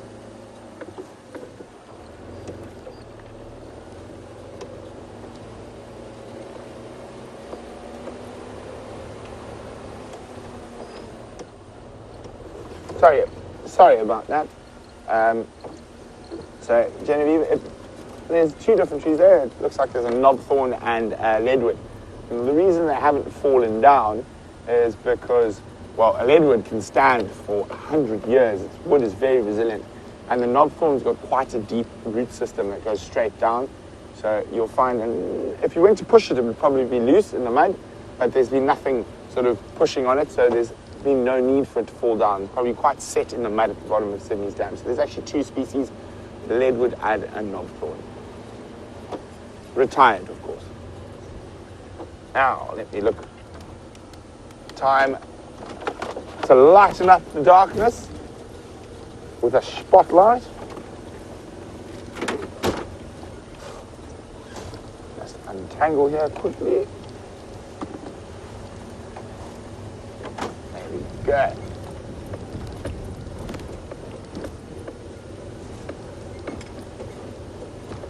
Unfortunately, on these cold, windy nights like this, we don't see many of the smaller nocturnal animals. They're not really out yet. They try and keep a low profile. We might be lucky with civet or white-tailed mongoose, but bush babies and that might stay curled up in their little holes for a little bit longer. Of course, watch, the bush baby will come and prove me completely wrong this evening, but that's the way the bush goes.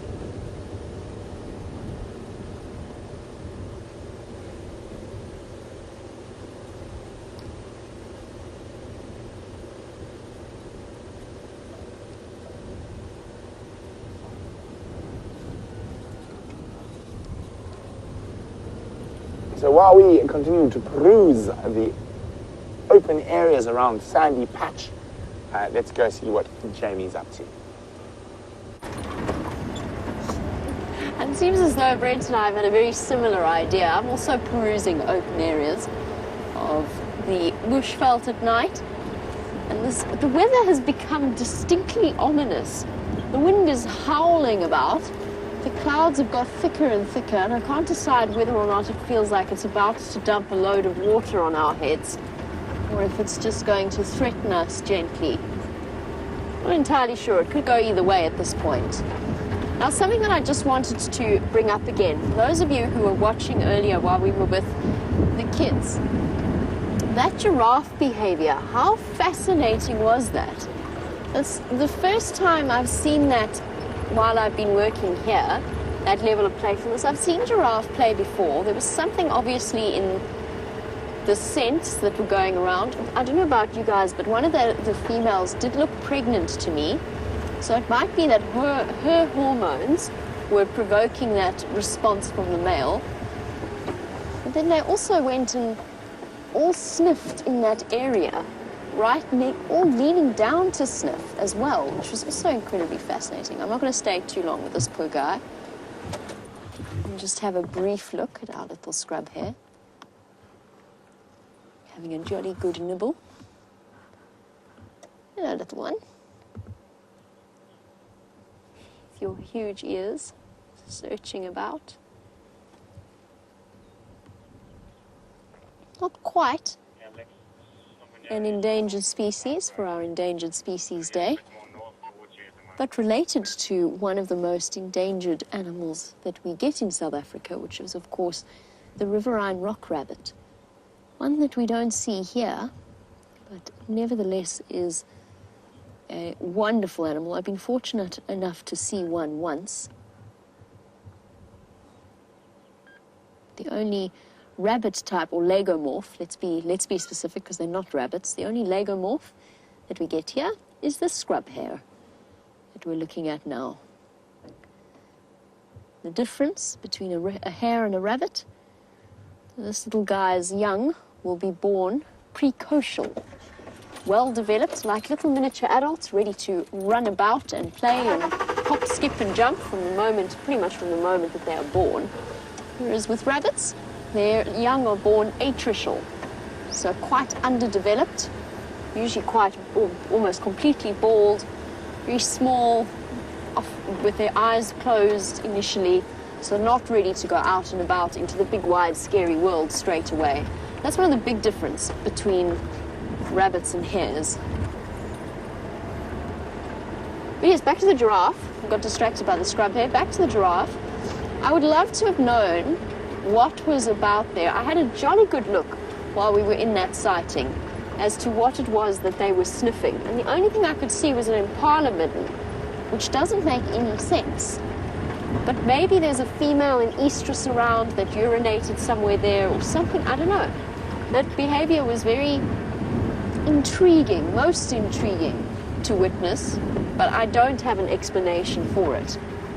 I'm sure you must all have enjoyed watching that, because very often when we see giraffe, most of the time, not that they're boring, just most of the time they're standing staring at you.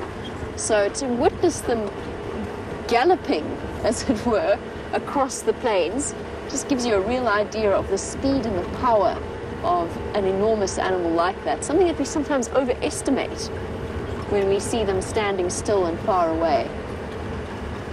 And that gentle sloping run of theirs just eats up the ground as they run.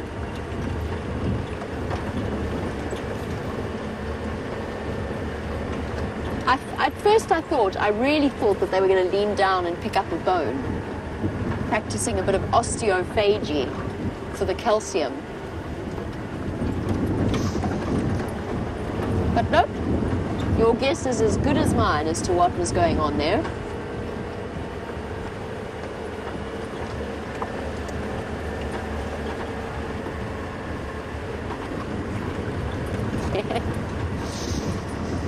Earlier on, we stopped at the crested barbet, and I mentioned that wind instrument players and didgeridoo players are very good at the circular breathing that the crested barbet is an expert at. Raisa, you would like to know, since I do play the flute, whether or not I can do it. And the answer is a resounding no, although not for want of trying. When I was really focused on playing the flute, which is around the end of my high school career, because I did do music as a subject for my final school years. I tried really hard, and I read lots of books and internet articles, and I watched videos about how you do it, and I tried the technique where you breathe in while spitting out water to try and teach yourself that reflex. Nope, that just wasn't happening. It's just not something, and I do wonder whether some people are just more genetically able to do it than others, but I think that might be just an excuse. I did try though. I never quite mastered that.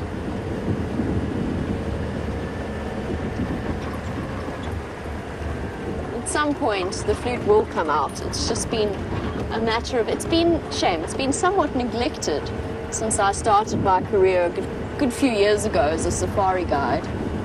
And it has been gathering dust. And I haven't felt quite ready to break it out just yet in our fireside chats, although James, it is a constant bone of contention with James. He mentions it on a pretty much daily basis when he is around. So I feel as though at some point, relatively soon, I might be press-ganged into it. Oh, we have arrived at the Impala Plains clearing, and true to form, there are about half of the population of the Kruger's Impala shuffling about nervously, poor things. This is a night for antelope and other animals to be a little bit afraid, unfortunately. Let's just dim my lights here. We've also got a herd of zebra up ahead. Oh, and there's our crazy giraffe as well. Obviously, I can't spotlight them. Being daytime animals, constant prolonged exposure to bright light. Oh, Dave, you appear to be having something of a rain cover problem there. Sorry, I have to just watch so that I don't have a zebra barrel into me. There you go. Because it's so windy, the rain covers are sort of flapping about with us like we're kind of a giant monstrous bird. But the wind is a scary thing for a lot of the animals out here. It's nights like these, shame, and they probably thought they were in for a reprieve, nice full moon, but no such luck. It's going to be dark, cloudy, very little ambient light, perfect hunting weather for the stealth predators. The lions and the leopards will be having a field day, or a field night, I guess, would be a more accurate description.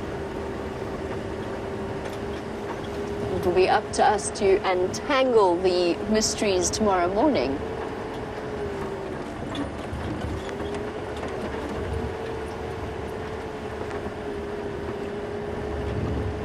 And that's wonderful news. Belinda, one of our newest viewers, is watching all the way in Australia and has sent through a thank you message for answering her question. Well, it's an absolute pleasure, Belinda. It is. Our live safaris would not be the same without questions coming through from the viewers. They really wouldn't.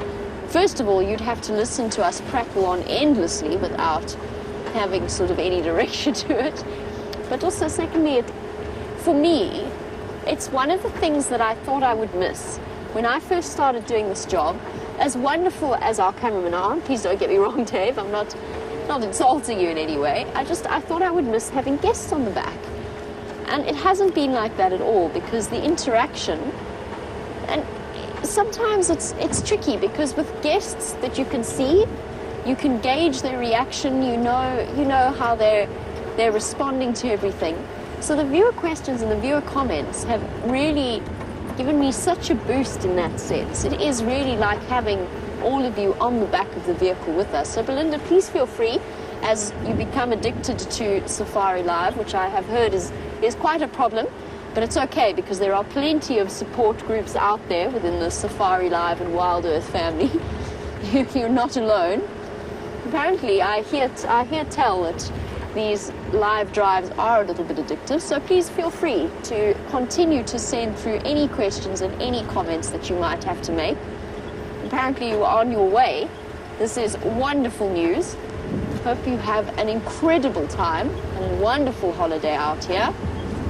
And if you wish for any further advice, or when you do head back and you start to feel cravings, spend a bit of time in the bush, well, our live safaris will always be here. Every day, twice a day.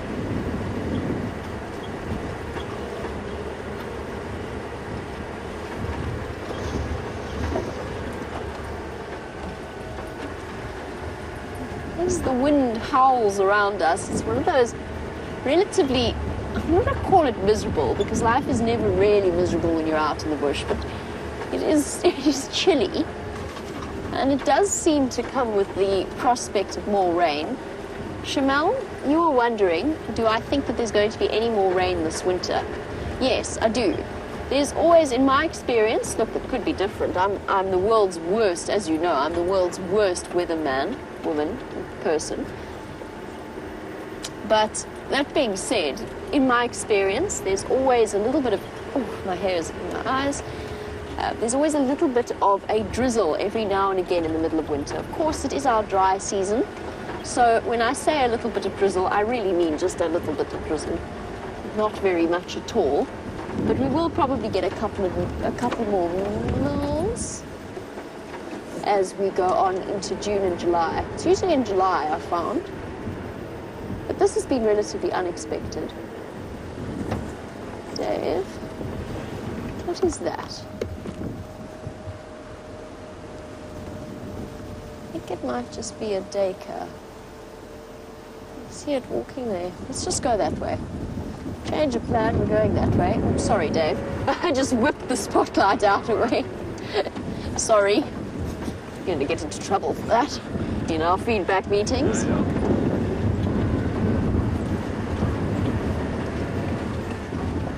I just got a little bit excited, I'm sorry.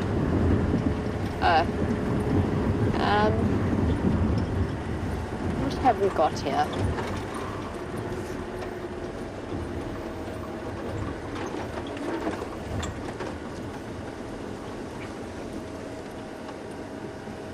I see. I'm very sorry. Some buffalo. They caught me off guard because they were grazing, so their heads are right down low. It was buffalo that we were looking at. Sorry, guys.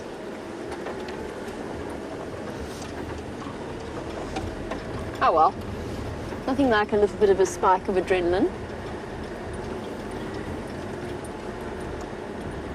Got all excited. It was perfect civet height, and the eyes were shining back very brightly, like it might have been a nocturnal animal. Ooh. Suicidal scrub here. Don't do that, buddy. I'm going that way. You stay there. Hold on.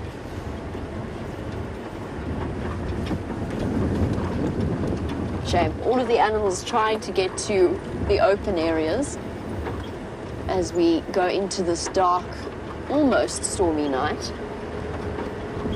It's just better to be in the open and to be able to see whatever threat is trying to sneak up on them.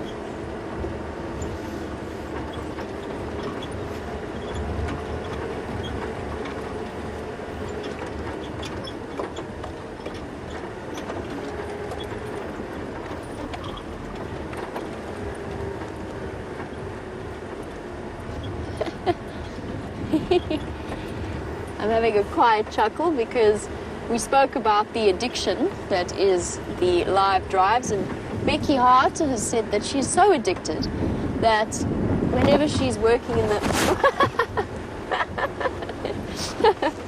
Come on, rain cover, behave yourself now. This is getting ridiculous. That's all right. Smack Dave in the side of the face there. You're right there, Dave. Good. Okay, well done. Very stoic. I haven't... Oh, no. Oh, no. Right.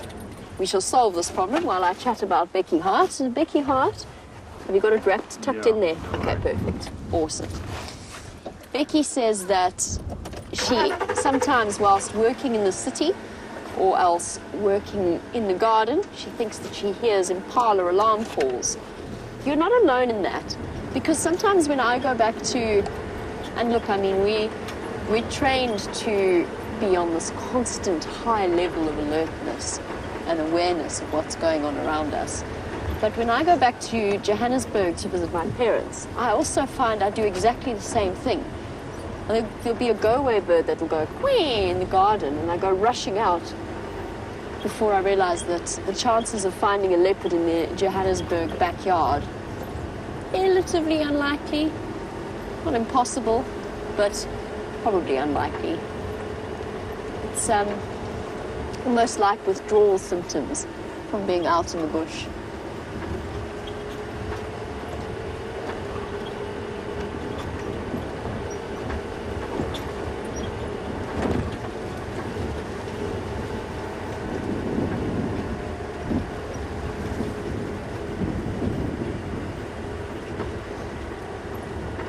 Heidi, that absolutely is important.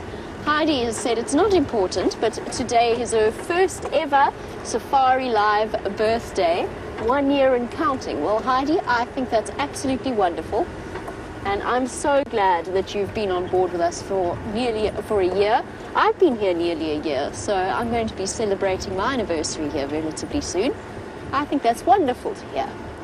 Well, as Dave and I head for home and more of Amanda's amazing cooking, I just want to say thank you, Dave, for all of your fantastic camera work, as well as to Rebecca and to Jerry in Final Control, and most importantly to all of you across the globe joining us and feeding your SafariLIVE addiction.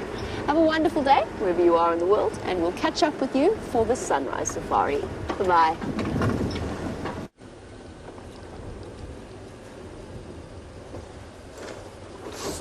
Oh, nothing yet. As I said, this windy, cold weather without cat, it's quite troublesome to find nocturnal creatures. But it's very good hunting weather for the big cats. So maybe they'll have some success during the night, and hopefully that success is on Juma. So I've just been listening to the Game Drive radio at the moment. There's 2 Birmingham boys stalking a herd of buffalo. Not too far from Cheetah Cut Line, but still inside Torchwood. So fingers crossed they missed the first time, chase the buffalo into Juma, and then jump on it. But we'll definitely have to go check that area quite carefully in the morning.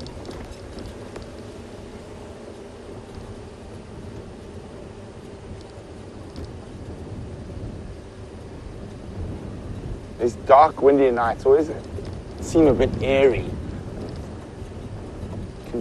Barely see a thing. So normally there's a little bit of ambient light around from the stars or the moon, but if we had to turn off now all our lights, it would literally be pitch black. And with this howling wind, and it's at moments like that when you realize how vulnerable we are as human beings at night. We are deaf, we are blind. Very interesting, and that's why we want to go home when it gets dark. It's actually an instinctive response from when we lived on the African savannas to protect ourselves from the lions and other creatures of the dark.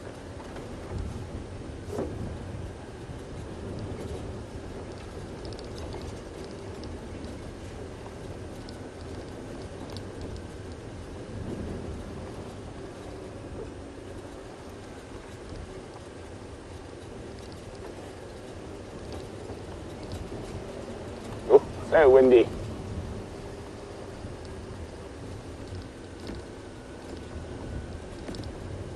Not even any little nocturnal creature.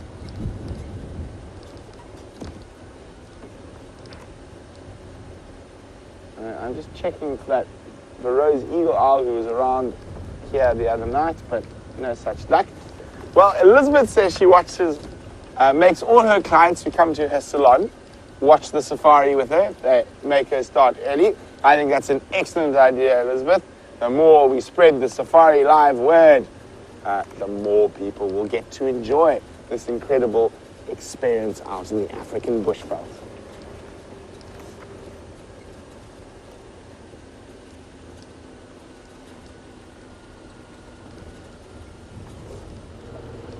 Not even the hyenas meandering around at the moment.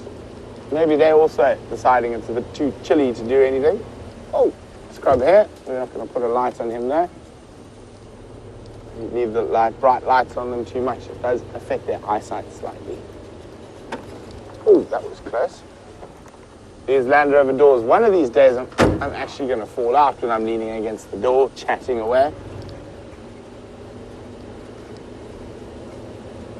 And Vim, I'm sure, hopes he'll be the one to film that.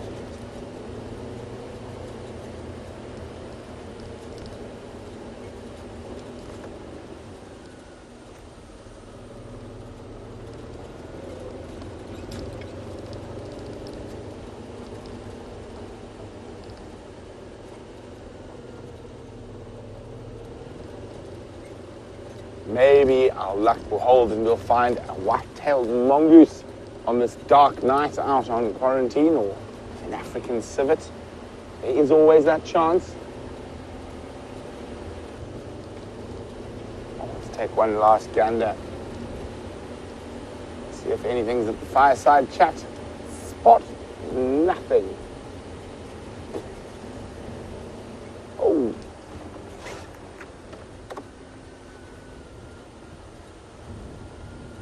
Zebra and wildebeest.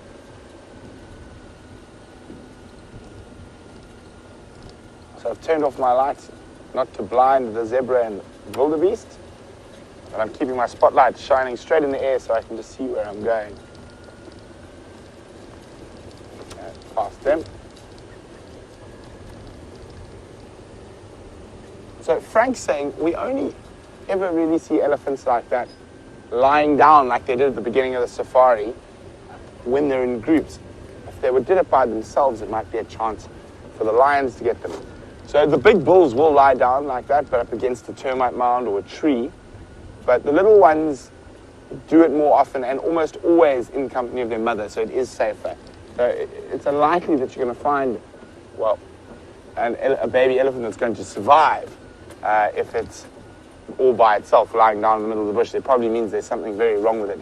It's ill, or been abandoned, or malnourished.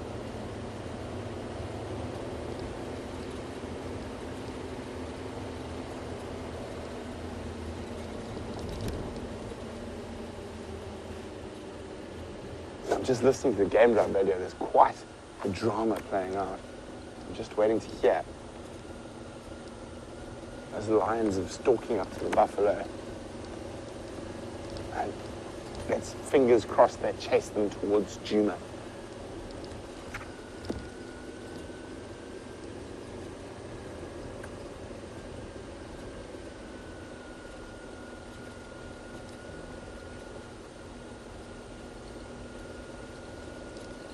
Okay. There's unfortunately nothing out on the vast open plains of the quarantine clearings. And we are heading towards the end of the safari. And it's been a chilly one, but there's been hyenas and elephants. And hopefully we're going to have some lions and leopards in the morning. It'll be very interesting to see if those Birminghams do manage to catch a buffalo and chase it through to us. So if you want to know more about the Birminghams and the buffalo, join us for the sunrise safari.